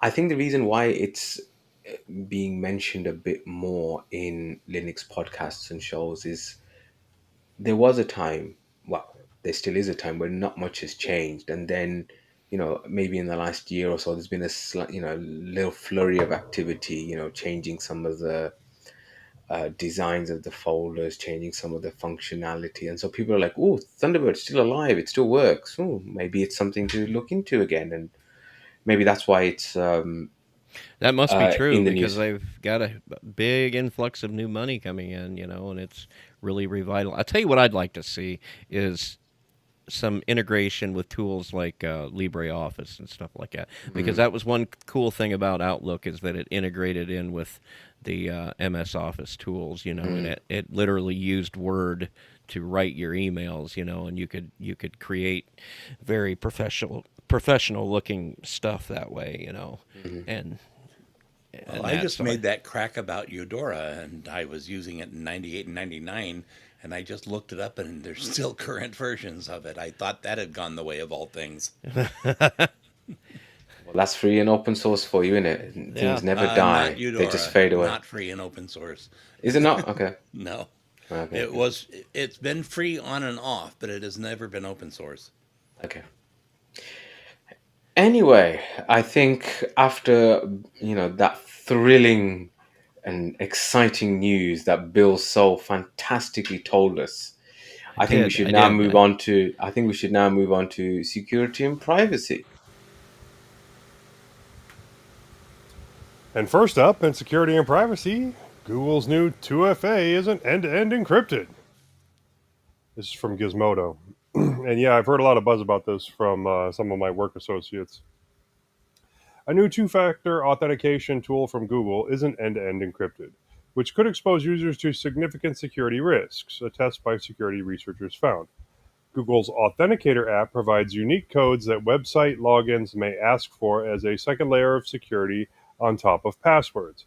On Monday, Google announced a long awaited feature which lets you sync Authenticator to a Google account and use it across multiple devices. That's great news because in the past, you could end up locked out of your account if you lost the phone with the authentication app installed. if you didn't have the multi-device thing turned on. Yeah, that's happened to me quite a few times actually. But when app developers and security researchers at the software company MISC took a look under the hood, they found the underlying data isn't end-to-end encrypted. We tested the feature as soon as Google released it. We realized that the app didn't prompt or offer an option to use a passphrase to protect the secrets, said Tommy Misk, one of the researchers who uncovered the problem in a conversation with Gizmodo. When Misk and his partner Talal Hajbakri analyzed the network traffic as the app synced with Google servers, they found the data is not end to end encrypted. This means that Google can see the secrets, likely even while they're stored on their servers. The MISC team wrote on Twitter, in the security community, secrets is the term for credentials that work as a key to unlock an account or a tool. You can use Google Authenticator without trying it on your Google account or syncing it across devices, which avoids this issue. Unfortunately, that means it might be best to avoid a useful feature that users spent years clamoring for.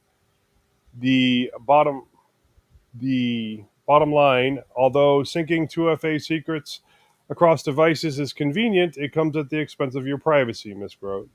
We recommend using the app without the new syncing feature for now. The tests found the unencrypted traffic contains a seed that's used to generate the two-factor authentication codes. According to MISC, anyone with access to that seed can generate their own codes for your accounts and break in. If Google servers were compromised, secrets would leak, MISC said. Adding insult to injury, QR codes involved with setting up two-factor authentication also contain the name of the account or service, Amazon or Twitter, for example. The attacker can also know which accounts you have. This is particularly risky if you're an activist and run other Twitter accounts anonymously. But it's not just cyber criminals that you need to worry about. Google or Google staff can access the data, Misk said.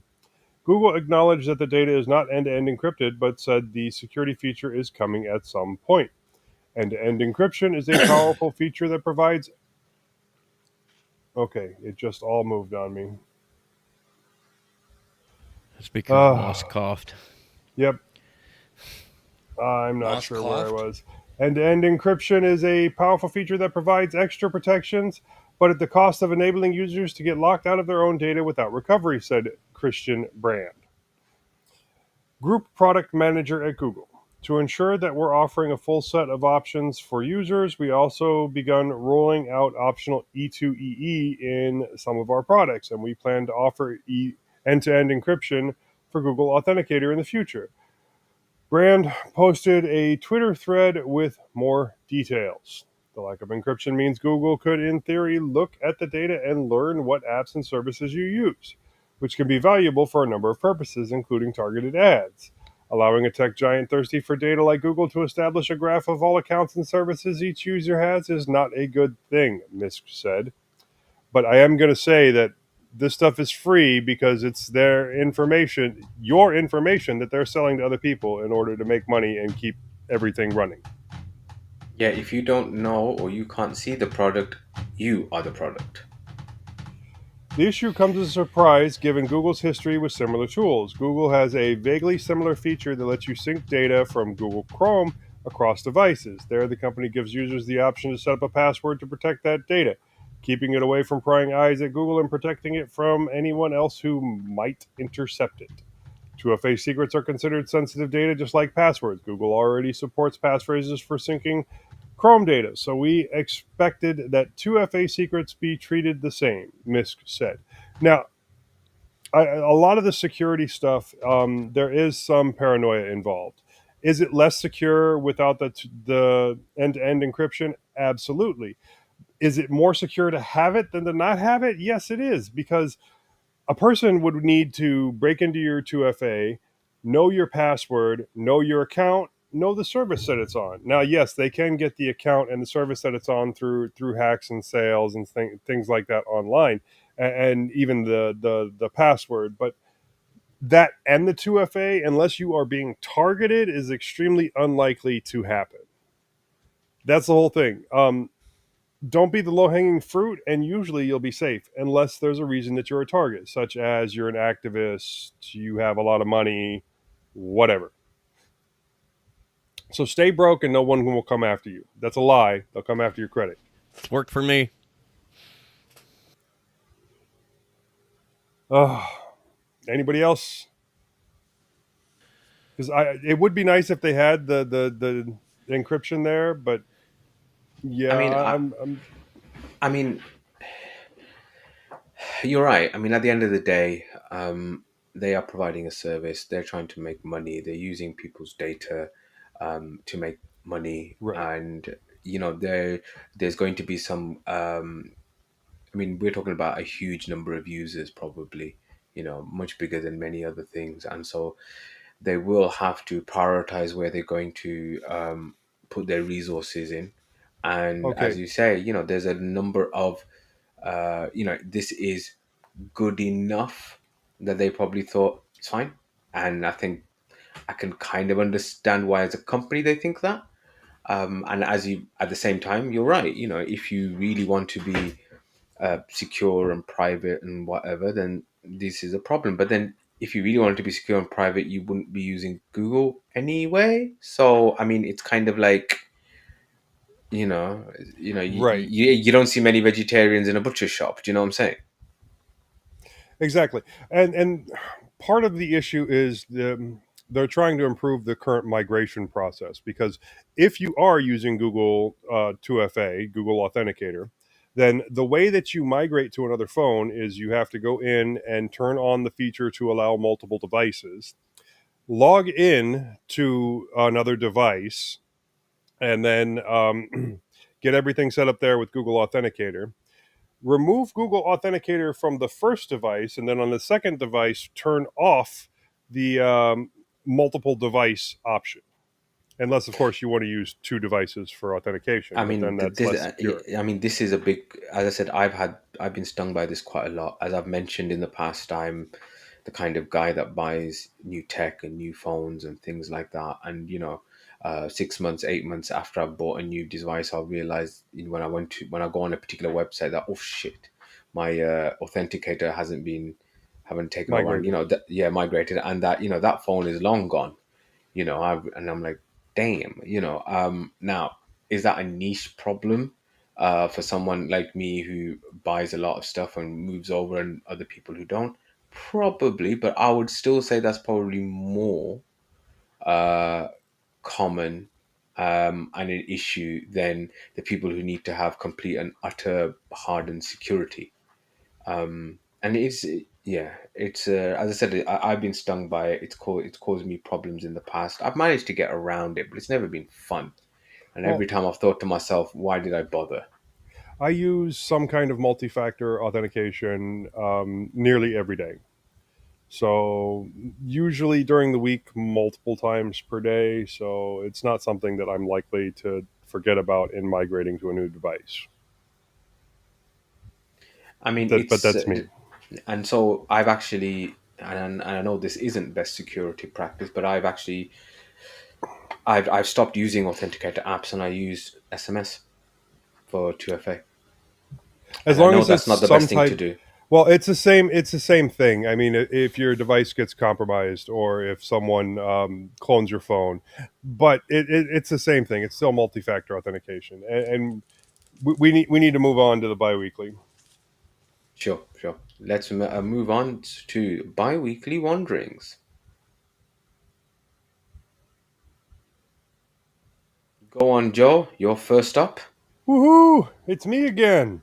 Oh, I can't say it's been too interesting the past couple of weeks, but there have been some things. I 3D printed some adapters and extenders for some of the mounts for my theater chair, just to give me more options on how I place my phone and camera. It's based off the mic mount that I have made for my workspace in the living room. So it gives a little bit more of an angle, but it allows me to set my phone in my chair and use it the way that I want to. Now, I've started looking at broken lap docks on eBay to see if I can find one at a good price and see if I can get anything working again, as I think it would be an interesting thing to work on. And also, it would be within the policies of the place that I work. I did install Screen Copy SCR-CPY on my Dell Venue 11, and tried out the wireless ADB version with it. It worked well with the wired version, but the connection was really terrible with Wi-Fi on the wireless ADB version. I have used it wirelessly on several other devices, so I think it must just be the Wi-Fi on the tablet itself. I have a couple of ideas for solutions that I should check out, or maybe get another USB 3.0 hub when I can and hook it up that way. Now, if you don't know what Screen Copy is, it mirrors your Android phone onto your Linux machine using ADB. ADB wireless is actually pretty easy to set up as well, and you only need to hook up the phone for a few seconds to turn the function on. It also allows you to interact with the touchscreen of the phone from your computer, which Where do you download that from? it's Is it in the it's repos or? It's in the repos. sudo apt install Okay. scr-cpy. Okay, we'll have to try that out. Yeah, it's actually really easy. And then as long as you also have ADB installed, you need ADB, and then you hook up your Android device and allow data across on the screen, and you don't even need to install anything on your phone. You just start up Screen Copy on your computer, and you're good. Um, I had my listening speed pushed up to 5x for a few days before the quality of the audio that I was listening to kind of forced me to bring it back down to 4x. It was a good way to work through a series quickly, and I'll probably try the higher speeds again. The more I practice, the easier it will get, and less I will be concerned with the quality.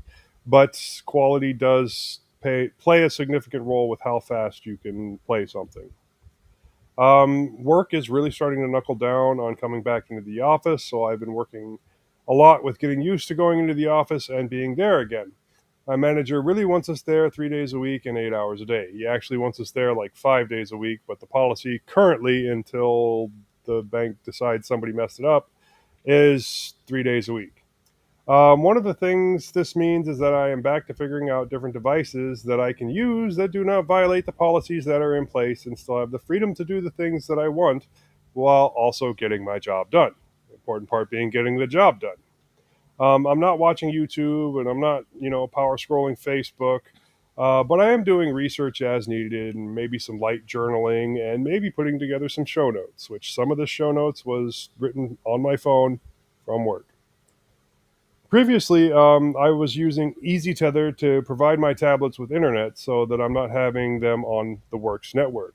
I've come up with several different setups over the years, but I like what I'm using now. EasyTether just really isn't doing it for me anymore. I have started using the built-in tethering on my phone with a VPN, which allows me to use a Wi-Fi connection and share it with the device that I am hooked to, and the network to be connected to my home network with the VPN without having to reset everything up on every device that I might use. So if I bring in the Dell Venue one day and then the 1GX on another day, all of the VPN and the tethering, it's all handled from my phone. So that makes it extremely easy just to plug it in and be done. I am also going on vacation to Florida shortly. I'm not sure that I can afford it, but I really need to get away from Texas for a little while. And I know that JoJo is looking forward to spending some time with his grandparents. But I would also like to get a couple of things set up at my dad's house. I think that I have an old Pi 3 or maybe even a Pi 2 sitting around, and I want to get it up and running with 2 terabytes worth of external storage and create an offsite backup. Now, obviously, I'll also need to set up as much remote management as possible with this device. This might be better and easier with a laptop or one of the Linux running tablets that I have, but it will also require me setting it up in such a way that it will not get disconnected for at least a year, which I don't. I want them to know that it's there, but if I put it in some place that's inconvenient, then someone will just unplug it randomly for whatever reason. Now, I did try out 3D printing something for the inside of my car. I know I'm jumping around all over the place here, but it was just a cover plate for the ashtray for the back seat. I had removed the ashtray, and there's a big hole there. And I also, on that cover plate that I made, I attached a accessory port to it, and I think that came out really well. The interior size of the device of the cover plate is good enough to hold it into place, but I have seen some warping in the Texas heat, and I think I need to put the outer portion a bit wider to cover the rest of the slot, and the inner portion a bit thicker so that it will dissipate more of the heat and be able to take more of it and not cause a problem, and maybe even um, a steeper angle so I can push it in a little bit easier and it will hold into place. I still think it came out really well. And then yesterday, I decided to get one more project in before, calling it a week. And so last night, I decided to try my hand at making my own weight plates. It's because a bag of cement costs all of $4.50, and it's 80 pounds worth of cement. So I tried for two 25-pound plates. I did 3D print the slightly over 2-inch diameter hole for in the middle that will go over the Olympic sized bar. I got everything put into place. I guess I used a volume calculator, but I guess I messed up my calculations slightly, and I was only able to get a little over 20 pounds in there. And I know it's going to dry and it's going to be a bit lighter, so I'm assuming it's going to end up right at 20 pounds per weight. And I did do both at the same time with 5-gallon buckets. I will know more about that in a couple of days when it's had a chance to cure. The longer I let it cure, the more likely it will be that it won't break when I pop it out of the mold. But we will see, and I'll let you guys know next show or next Saturday. Moss, what have you been up to? Okay. Well, all year long I've been complaining about a lack of teaching assignments. For instance, December, January, February, I had a total of 4 assignments. The week after the last show, I had 3 assignments in a single week, but of course the school year ended. I had 7 total assignments in May, more than any other month this school year. Bodhi 7 Beta was released. There are a couple of small bugs before it goes to RC. I have it installed on my laptop. As of this writing, I'm still running Alpha 5 on my desktop, but the update should make it the same thing. The themes are spectacular as always, and the new browser picker is great. I'm still waiting for an Office Picker app, but Robert tells me it's in the works. If you don't know how much I love this distro, you have not been listening to mintCast. I have another online concert, June 11th at 1900 ET via Zoom. If you're interested, look up Festival of the Living Rooms. Sadly, it's probably on a Facebook page. I recorded Full Circle Weekly News on Tuesday, May 23rd, and then I re-recorded most of the second half and spent over 2 hours with cut and paste. Apparently my soundbox glitched out a few times during the recording. I'm looking into it, and thank you, Bill. He has ordered me a new soundbox from Focusrite. And that's all I have. Majid? Okay, so I'm still trying to sell that MacBook that I talked about a couple of episodes ago. Um, Again, stupid people on Facebook Marketplace asking me for all sorts of details which are already in the blooming advert. I'm not going to rant on this one as I ranted on it before.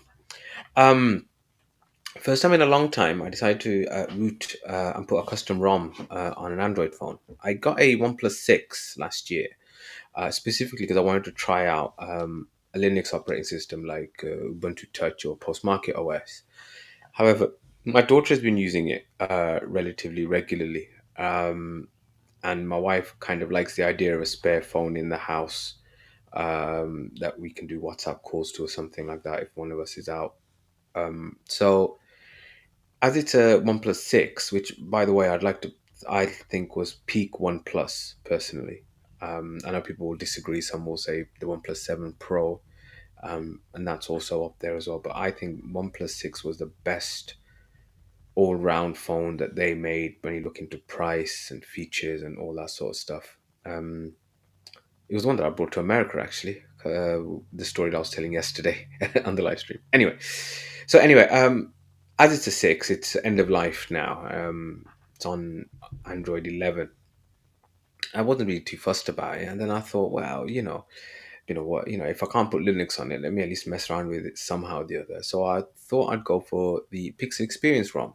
Now, initially, generally, my go-to when I want to root and ROM my phone is put Lineage OS, and I've used that before on multiple devices, tablets and phones, all sorts of things. But the stock apps are a bit rubbish, and you end up having to put G apps on it. And so I just thought, with the Pixel Experience ROM, according to the website, it all comes together, including even Gcam, Google camera. This was a bit of a fail. For reasons I don't understand, I couldn't access the wiki or the download pages for the Pixel Experience ROM. I could get onto the website, which would tell me which one I need to do, but when it actually came to downloading or looking at an installation guide, I couldn't get it. Now, this could just be because the website was down or something, but I wondered if my ISP was blocking it. So I thought, well, let me use my VPN, and then realized that I hadn't got around to installing it on this particular box, the one that I use for the podcast. Why do I need a VPN to download a VPN? Because that seems what my ISP is forcing me to do. I mean, there's a ridiculous situation of having 3 separate VPN services: Nord, VPN, Surfshark, and Proton on this system. And for reasons I can't fathom, I need to have at least Proton running to even access the websites that have the Linux clients for Nord or Surfshark. That's even the case with the browser extensions, or if I'm doing it from the command line. Am I missing something? I don't know. Just never does work. I don't understand. So anyway, I did the only thing that one can do in this situation, and that is I went back to Lineage OS. For me, it's kind of like the Ubuntu of Android ROMs. It seems that however much I try to do something else, I always end up back on it. It's like it seems like all roads lead to it, and it sort of, kind of, just works in a kind of in as much as any of these things can. I did flash the Google apps, and it's working really nice. I want to see if it's improved the battery life. I mean, it is a 4-year-old phone, I suppose. My browsing of browsers continues. So having last time messed around with the new Opera One Dev browser. After watching a video by Nick on my Linux experiment, I thought, let me try out GNOME Web. Mainly because I found out that it's based on WebKit. So that makes it the closest thing to Safari on Linux, I suppose. Whether you'd necessarily want Safari on Linux is a separate thing entirely, but anyway, it's nice. But like a lot of GNOME apps, is a bit underfeatured, and it's not really a long term solution, I don't think. In more headphone churning, I returned the Sony LinkBuds S that I was talking about last time and that I bought recently. The sound was okay. It improved quite a bit after I fiddled with the EQ settings. The ANC was average, and at the end of the day, they didn't seem to be worth the price. I paid about $150 for them, which was cheaper than what they are out for. I'd got them on a sale, but I had headphones already and true wireless earbuds that sounded just as good and which were half the price, so I couldn't really justify the expense. I might regret it though, actually, because I am quite missing them. There was, yeah, as I said, once I'd got the EQ settings going, there was nice punchy sound, and there was an upside, I suppose, from this misadventure is that I got to understand EQ settings a lot better, and I've used that to now improve the sound quality on some of my other headphones. Now that I've got a real idea of how things work with it. I had a little bit of a technology intersection at work, in that normally we do an introductory tour for the new doctors when they rotate to our hospital, and they normally rotate either in the February or the August of the year. And it does seem a little bit. It's fine when there's only a couple of them, but if you have a big cohort of them coming, like we're going to have, I think, 25 of them starting in August, taking them all around for a tour seems a bit kind of like kids' day out type of thing. And so we thought we'd make a video tour. get it filmed and whatever, and found out that we actually have a medical illustration team in the hospital that does that kind of thing, makes YouTube videos for the hospital. So they were more than happy to come and do a little tour while we went round. Cameron was a good lad. Showed me some of the kit and the software that he was using, and it was quite interesting. Um, he was telling me about how he was going to be editing the video and stuff like that. So I'm quite looking forward to that actually. Hopefully I don't look too stupid while I'm doing that. On a personal note, I went to the funeral of a friend's mother. Poor lady had fallen ill a couple of months ago. She just lost weight. That's all that had happened. And she went to the GP saying that she'd inexplicably lost, 12, 13 pounds or something. And it turned out that she had metastatic cancer. And from a few months later, she was gone, late 60s.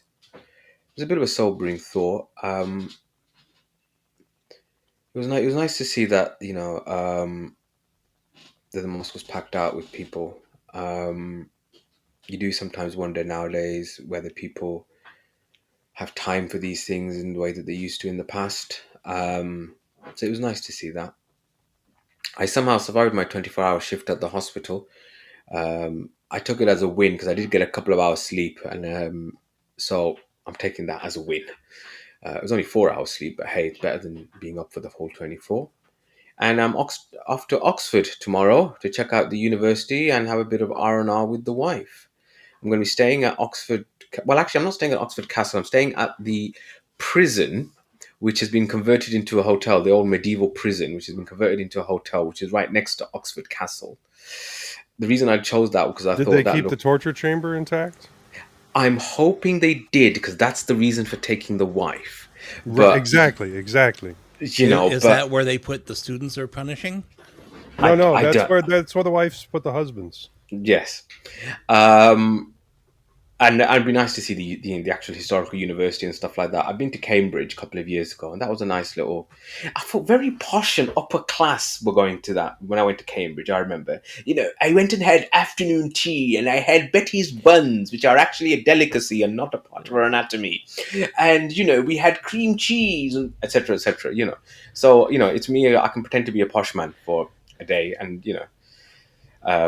Anywho, moving on, we'll go on to Bill. What have you been up to? Well, for starters, I've been tickety-boo. Oh God, here we go again. Well, you're not going anywhere now, are you? I told you to stick to the NASCAR accent. Oh, I don't know that a lot of our people, as such, know what that is. I don't know. Linux people in NASCAR. That's exactly the point. Is that an intersection? I don't know. I got to work on that one, and I'll get back with you later. I watched some Indy 500 today. Is that something No, vaguely? not even a little bit. I was watching it No. after I was watching the Monaco F1 Grand Prix, which was far more interesting. I'm sorry. I apologize ahead of time, folks, but there's a level of sophistication that goes along with the Indy type racing that's a bit more akin to like Formula One. It's a very different in terms of its derivative nature because NASCAR is sort of born out of smuggling booze into the United States and everything that goes along with that. So, just a little history for you kids. But what I was going to talk about was the migration of all of the websites. If anybody noticed, I'm sorry. If you didn't, then I did it right. So the migration of all my websites, including mintCast.org, to Docker containers on my big servers is now complete. LinuxOTC.org, 3ftpodcast.org, and WCHauser3.com have been moved over a couple weeks now. I waited another week before completing the mintcast.org migration to make sure everything would run smoothly on the other sites. So far, I have to say the transition's been a positive experience. The only hiccups I ran into are those that you would encounter in many migration cases where links don't get changed correctly. For example, this go around, a background image was linked to the local IP of my machine the web server is installed on. And this could happen in any migration. Many thanks to Unedited for helping me through, because I panicked and I forgot to just look at the little inspection tool with Firefox or Chrome, and I could see exactly what was trying to link back to the, because what was happening was you'd go to mintCast.org and the page would just get hung up, and the whole time it would say connecting to 192, 168, 167, and I just kind of panicked and I forgot how to handle that, and Unedited got on. I don't know that if it was just a calming experience or whatever, but that's when it came to me. Just look at the inspection tool, idiot, and figured out, yeah, it was just a background image that hadn't been changed over. I have to say, for anyone considering building a website, the WordPress Docker image is the way to go. It gets you up and running in no time. One caveat is that if you're going to point a domain at the site with TLS, meaning that you're going to use an HTTPS, which is almost a must nowadays, you have to stand a reverse proxy up in front of it. But I already had one of those set up, so it was trivial in my case. I would say folks should notice a slight performance boost as the site is now installed on a proper x86 server rig. The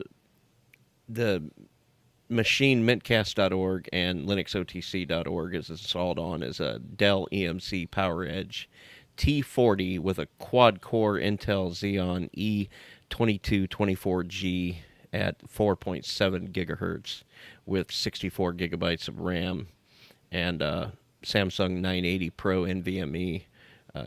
Quite a step up from the Raspberry Pi 400 that was running the website. I've been running other stuff on this machine for about 4 years now, and it's proved to be an absolute powerhouse. In fact, I mean, even with all the stuff I've got running on it now, it's still way overpowered. It's also the server that runs my Jellyfin instance as well as my audio bookshelf. This migration will simplify the management for me by reducing the number of production server machines I have to maintain from 6 to 2. Well, 3 if you count my Pi-hole, but that's almost nothing. Prior to this change, my server workload was split up between the 2 big x86 machines and 4 Raspberry Pis of various iteration. This is especially important if I have to do any server maintenance from the road, because if I'm on the road, something goes wrong, I've got to be able to WireGuard back into... Well, my WireGuard instance is actually running on the big Dell, and then I have to SSH in and fix things, This also simplifies things if we have a power outage, and all the things that you can think of and all the things that you can't, So, and I don't know, it's probably minuscule, but it'll be slightly less electricity being used, and also it'll free up these Pis to work on projects and things with them, because they're not being used as production machines. The thing that's always made me insecure about using the Pis, if I was to be honest, was the need for an SD card as the storage. I mean, they will boot to a USB stick, but they'll boot to a USB SSD. Yeah, they will. I don't know. I've never been comfortable with using a setup like that for production. There's a lot going on with these websites and that needs to just work. It's understandable. And even the Rock Pro 64, it's got the ability. Well, it's got a X4 PCIe slot on it. we need to set up and test an entire disaster recovery situation. Yeah. So I've like everything switched over to my server or whatever. I I've put still have this mitigations. Z800 if anyone wants it. I do want it. I just I can't justify the cost of it when I've got this Think Center sitting under the table doing nothing. Yeah, that sounds like a good idea, Joe, because you really don't have a backup until you've tested it. There are mitigations in place for the website. The website gets backed up to our Google Drive. It's about the only thing that we regularly use our Google Drive for anymore is for the website backups, and it backs up every day at midnight, and it keeps 3 copies locally and on the Google Drive. And then, of course, there's things in place for the Nextcloud as well. But now the point is it's all kind of centralized on the big servers, and Docker is 100% rock solid for these things.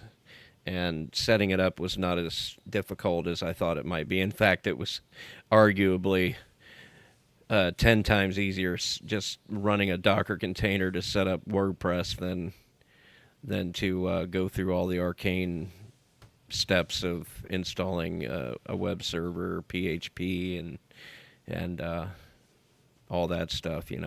Lamp stack. Lamp stack, depending on what your preferences are. It's good to learn to do those things. It's good to understand how these things are working at a lower level in that. But yeah, if you're just wanting to set up a website and get it going, the Docker all the way for the win. So, but that's pretty much all I've got. Okay, then. So we will now move on to the innards. So, in this week's innards, we're going to be looking at Git, GitHub, GitLab, etc. And I just found out that I'd always thought that this was the case, but it is actually true that Git, which means an unpleasant person in British English slang, is the reason why it's called Git. I just find that brilliant. Well, you gotta let me read it, Majid. I know, but it's just the first time I'd ever. I'd always thought, and then I thought, don't be stupid, Majid. Of course, it's not going to be that. It's going to be some clever acronym or some recursive thingy be doodah or what's it call it. I gotta admit, I didn't know. It is that too. Anyhow, Go ahead, Moss. Git is a distributed version control system that tracks changes in any set of computer files, usually used for coordinating work among programmers collaboratively developing source code during software development. Its goals include speed, data integrity, and support for distributed nonlinear workflows, thousands of parallel branches running on different computers. Git was originally authored by Linus Torvalds in 2005 for the development of the Linux kernel, with other kernel developers contributing to its initial development. Since 2005, Junio Hamano has been the core maintainer. As with most other distributed version control systems, and unlike most client-server systems, every Git directory on every computer is a full-fledged repository with complete history and full version tracking abilities, independent of network access or a central server. Git is free and open-source software shared under the GPL 2.0 only license. History. Git development was started by Torvalds in April 2005 when the proprietary Source Control Management SCM system used for Linux kernel development since 2002, BitKeeper, revoked its free license for Linux development. The copyright holder of BitKeeper, Larry McVoy, claimed that Andrew Tridgell had created SourcePuller by reverse engineering the BitKeeper protocols. The same incident also spurred the creation of another version control system, Mercurial. Torvalds wanted a distributed system that he could use like BitKeeper, but none of the available free systems met his needs. He cited an example of a source control management system needing 30 seconds to apply a patch and update all associated metadata, and noted that this would not scale to the needs of Linux kernel development, where synchronizing with fellow maintainers could require 250 such actions at once. For his design criterion, he specified that patching should take no more than 3 seconds and added 3 more goals.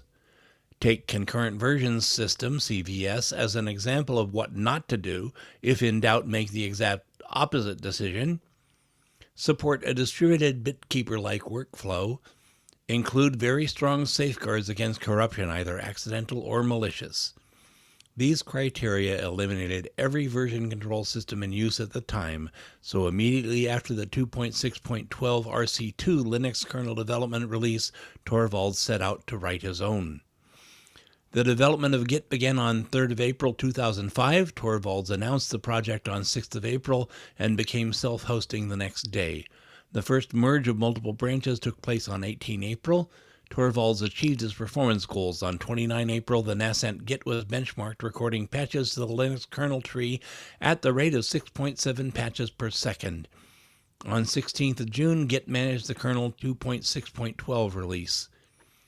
Torvalds turned over maintenance on 26 July 2005 to Junio Hamano, a major contributor to the project. Hamano was responsible for the 1.0 release on 21 December 2005. Torvalds sarcastically quipped about the name Git, which means unpleasant person in British English slang. Quote, "I'm an egotistical bastard and I name all my projects after myself. First Linux, now Git." End quote. The man page describes Git as, quote, "the stupid content tracker," and, quote, "the README file of the source code elaborates further. Git can mean anything depending on your mood.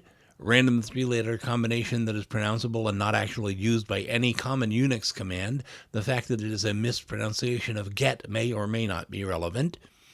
Stupid, contemptible, and despicable. Simple, take your pick from the dictionary of slang.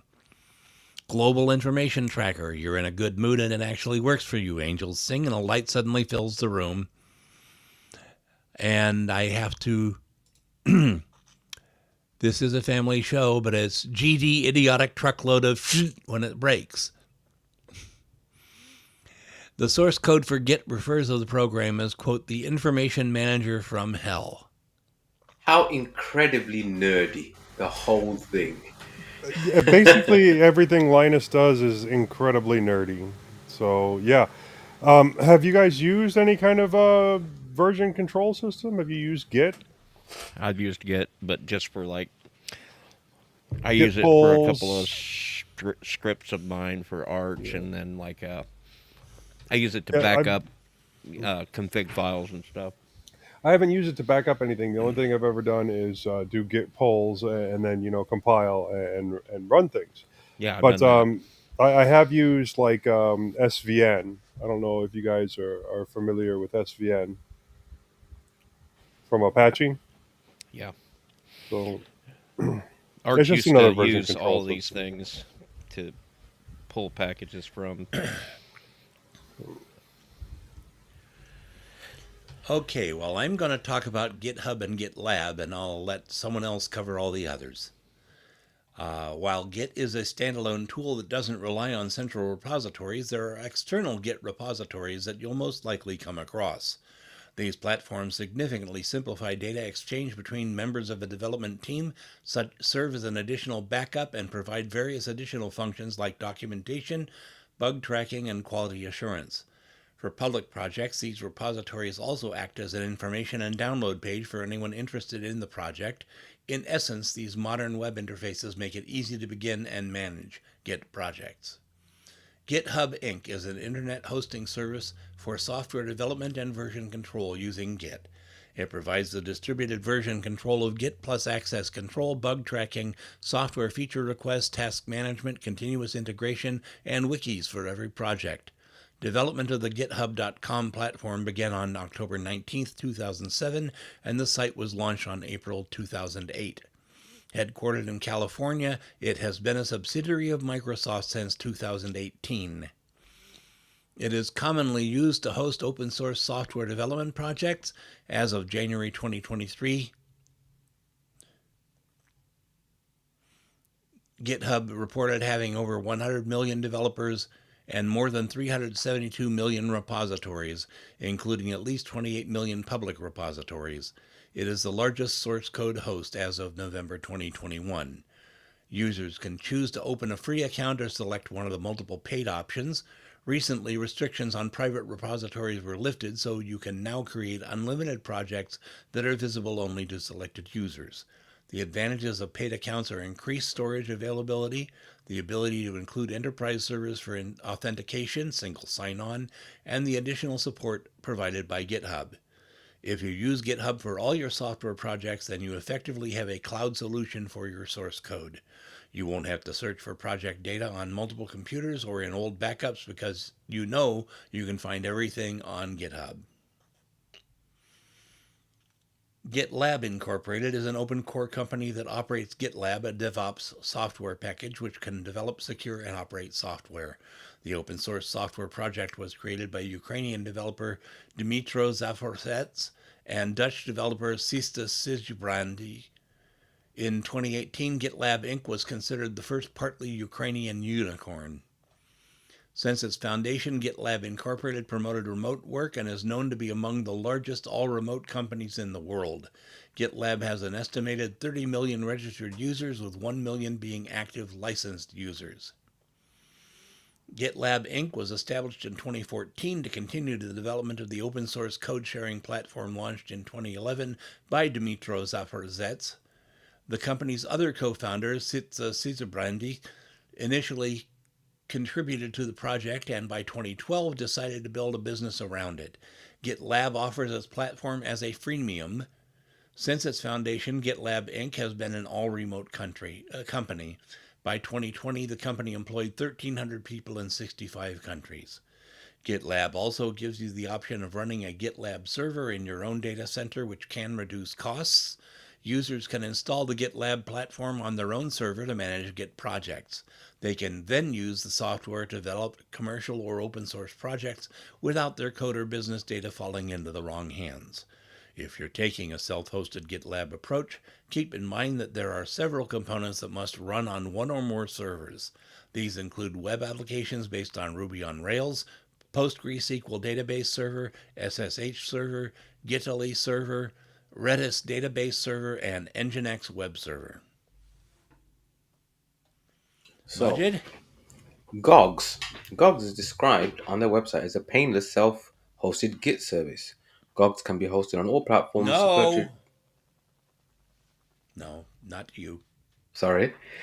GOGS can be hosted on What all the? platforms supported by Go, including Linux, Mac OS, and Windows. It can even be hosted on a Raspberry Pi. I will Gitea. state that my mic is muted. It's just not working on Video Ninja. Okay. Gitea. Now, Gitea is a Forge software package for hosting software development version control using Git, as well as other collaborative features like book tracking, code review, continuous integration, Kanban boards, tickets, and wikis. It supports self-hosting, but also provides a free public first-party instance. It's a fork of GOGS, mentioned earlier, and written in Go. Gitea can be hosted on all platforms supported by Go, including Linux, Mac OS, and Windows.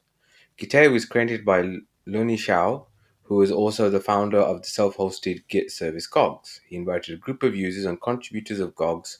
Though GOGS was a open source project, its repository was under the control of a single maintainer, limiting the amount of input and speed with which the community could influence the development. Frustrated by this, the Gitea developers began Gitea as a fork of GOGS in November 2016 and established a community-driven model for its development. It had its official 1.0 release the following month in December 2016. In October 2022, Gitea Limited was formed by Luni Zhao. The company will offer paid services. The commercial ownership model, as opposed to the community non-profit ownership model, received some resistance and resulted in the Forge Joe software fork of Gitea. A major Gitea Forge Codeberg was also unhappy with the new model and switched to Forge Joe, sorry. Gitee, that's Gitee, is a online forge that allows software version control using Git and is intended primarily for the hosting of open source software. It was launched by the Shenzhen-based OS China in 2013. Git claims to have more than 10 million repositories and 5 million users. Git was chosen by the Ministry of Industry and Information Technology of the Chinese government to make an independent open source code hosting platform for China. In May 18, 2022, Git announced all code will be manually reviewed before public availability. Git did not specify a reason for this change, though there is widespread speculation it was ordered by the Chinese government amid increasing online censorship in China. That is a bit worrying, Oh, do actually. they censor stuff in China? Allegedly, allegedly. I will point out that GitHub has had a bunch of projects censored or even removed because of their being founded in Russia and a few other locations that are considered by the U.S. government to be dangerous, which is another reason not to use a Microsoft product.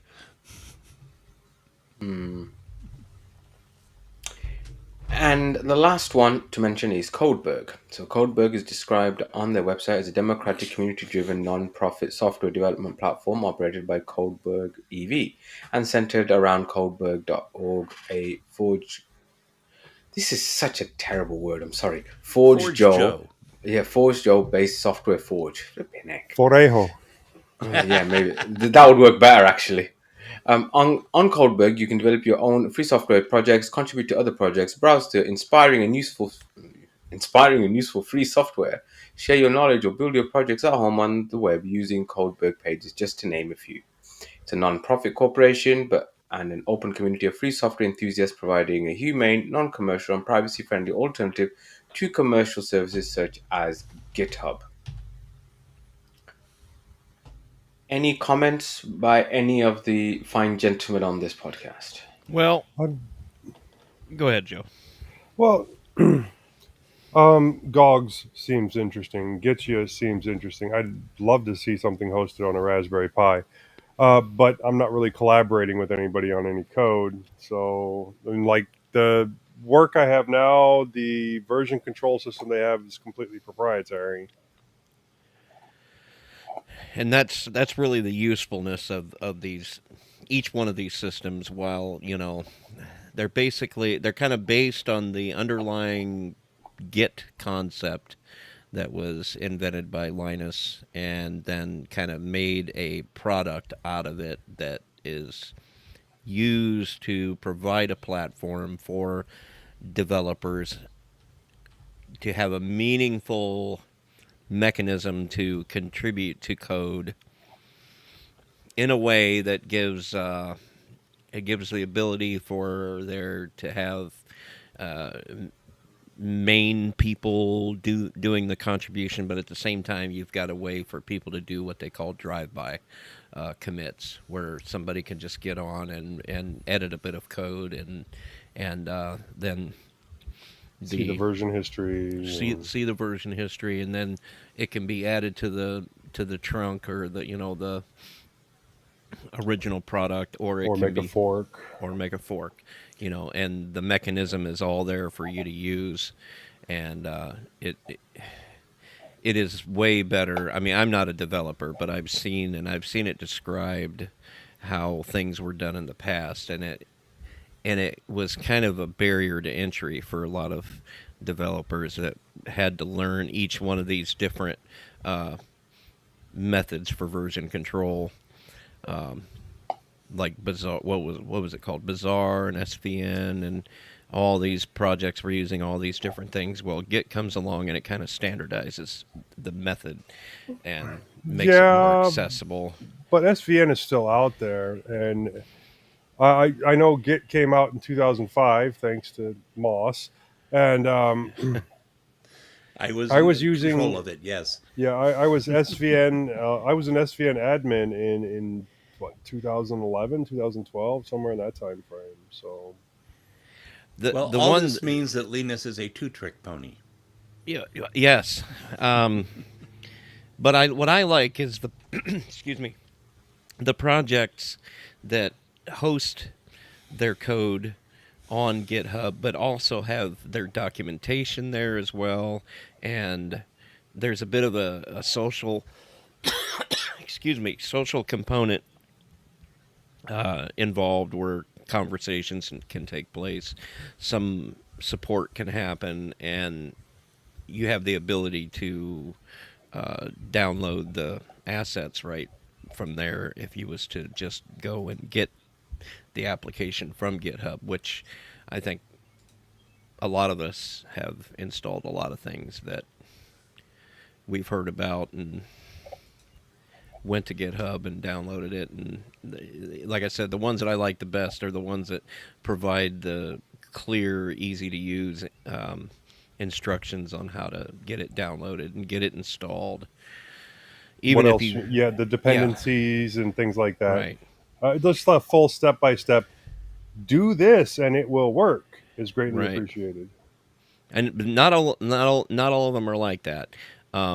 I can see why you maybe wouldn't want to make it too easy because you don't want to release this thing and make it look like it's ready to go out in the wild if it's not, if it's really really rough to use. But if you are gonna like put this out like it's ready to use, then the projects that are the best are the ones that are providing the clearest instructions, and there is a lot of that on there on GitHub. Audio Yep. Bookshelf was a Git pull, wasn't it? No, I just pulled it from Docker. Is how I did. Oh, mine. you Yeah, used the Docker image. yeah. I Which is downloaded bare bones. you get the feeling that Docker Hub was built with a lot of inspiration from GitHub and GitLab and those the way it kind of works, It makes sense to me. Yeah. So, but that's why these things are kind of important. Um, Plus, I mean, even if you're not a developer, it's a good. Anybody can have an account for free on GitHub or GitLab, and it's a good way to back up. Like I back up everything from my Yeah, Bash RC on there to scripts that I use, and I remember people talking about that before, using Git in ways that it wasn't really necessarily meant to, in order right. to back up your own stuff, to use it as just a backup location for your Yeah, home and things like that. and it works good for that.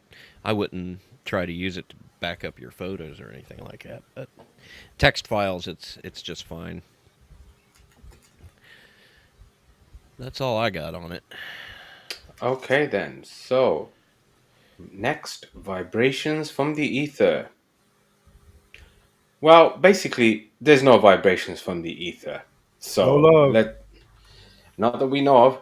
We're Please just not contact us. buzzing We right. feel we're all feeling a bit lonely. Come on, contact us. Even if it's Yep. just to say how rubbish Bill's accents are and my jokes are. I bet people love my Oh God, accents, and that is what I've told myself. yeah, I I get shouldn't have people started like this. Should I? I As shouldn't long have as you're started. convinced, Bill.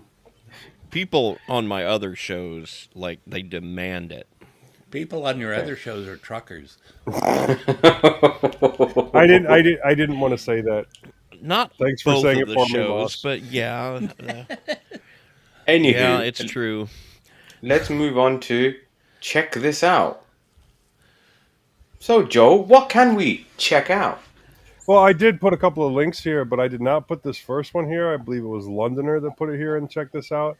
So I will read all of them. Now, the first one here is generate secure passwords on Linux fast with KeyCutter.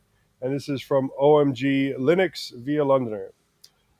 Most of us know that using complex passwords is good security, but coming up with passwords to satisfy the demands of persnickety sign up Pernickety. forms. That says pernickety, but I'm pretty sure the word is persnickety. That's what I've always thought.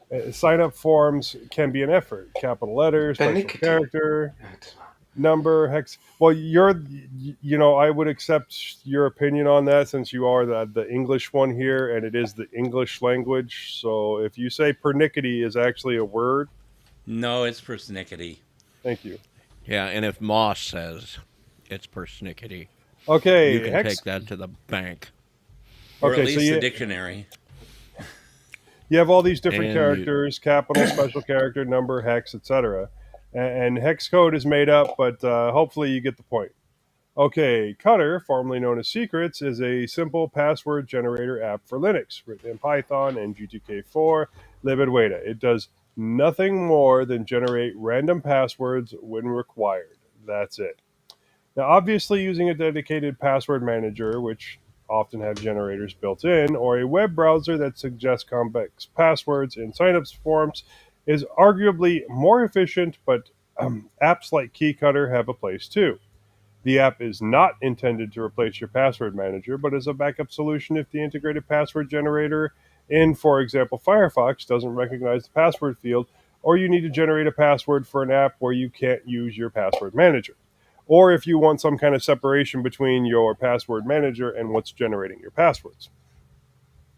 It's ideal for those times when you want to generate a password in an app your password manager doesn't work with, or when an auto generated suggestion doesn't match the necessary criteria. Oh, and Londoner chimed in, pernickety is proper English work. Two nations separated by a common language. Okay. Nonsense. So sometimes you need a specific character. You can generate secure words up to 100 characters with KeyCutter. Passwords can contain some/all uppercase letters, lowercase letters, numbers, special characters. The list of special characters is editable, so if you want to only use specific special characters, edit it.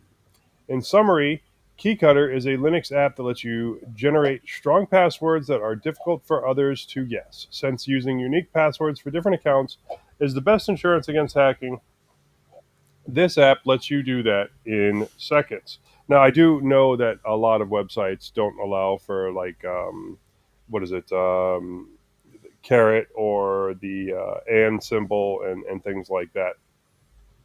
And there is an image here from Londoner. Thank you, Londoner.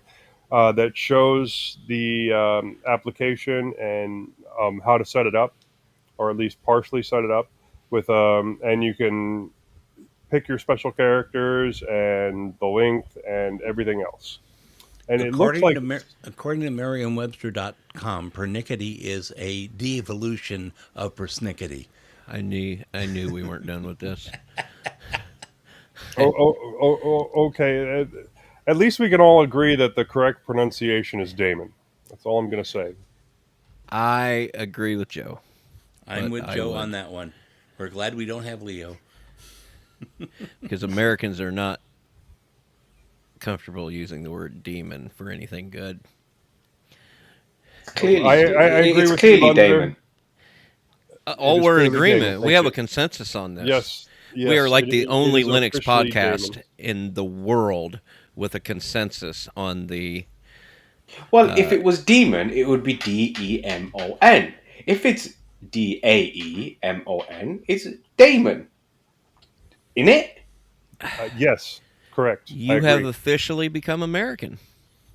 Oh, now wash your mouth out with soap and water, young man. Wash your mouth out, young man. Forget any of that. I'd We like ain't you to calling have. a young man around here, son. You're a bit late to the game on that. I'm telling you. He's practically old enough to be our father. Oh, God. This is a cool tool, though. I have to admit, it gets half the job done. The other half, of course, is coming up with a way to back the passwords up, in a way that is useful, but at the same time secure. And the obvious method is to just create plain text files and save those on GitHub. Like we were talking about before.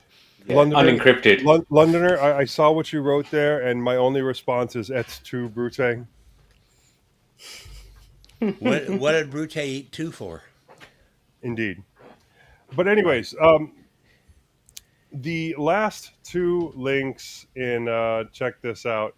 While I was doing my research, I was looking up interesting projects for Git, and I didn't really find anything that I wanted to put in the innards, but I did grab a couple of links for some interesting projects that if you're trying to get into Git, you can easily check out and use and probably not check back in, but at least check them out and give them a try. And so the first link is Git Beginner Projects, and the second link is Top 8 Open Source GitHub Projects to Level Up Your Coding. So you could definitely check out those two links and just use Git to either update your coding or just to try out Git in general.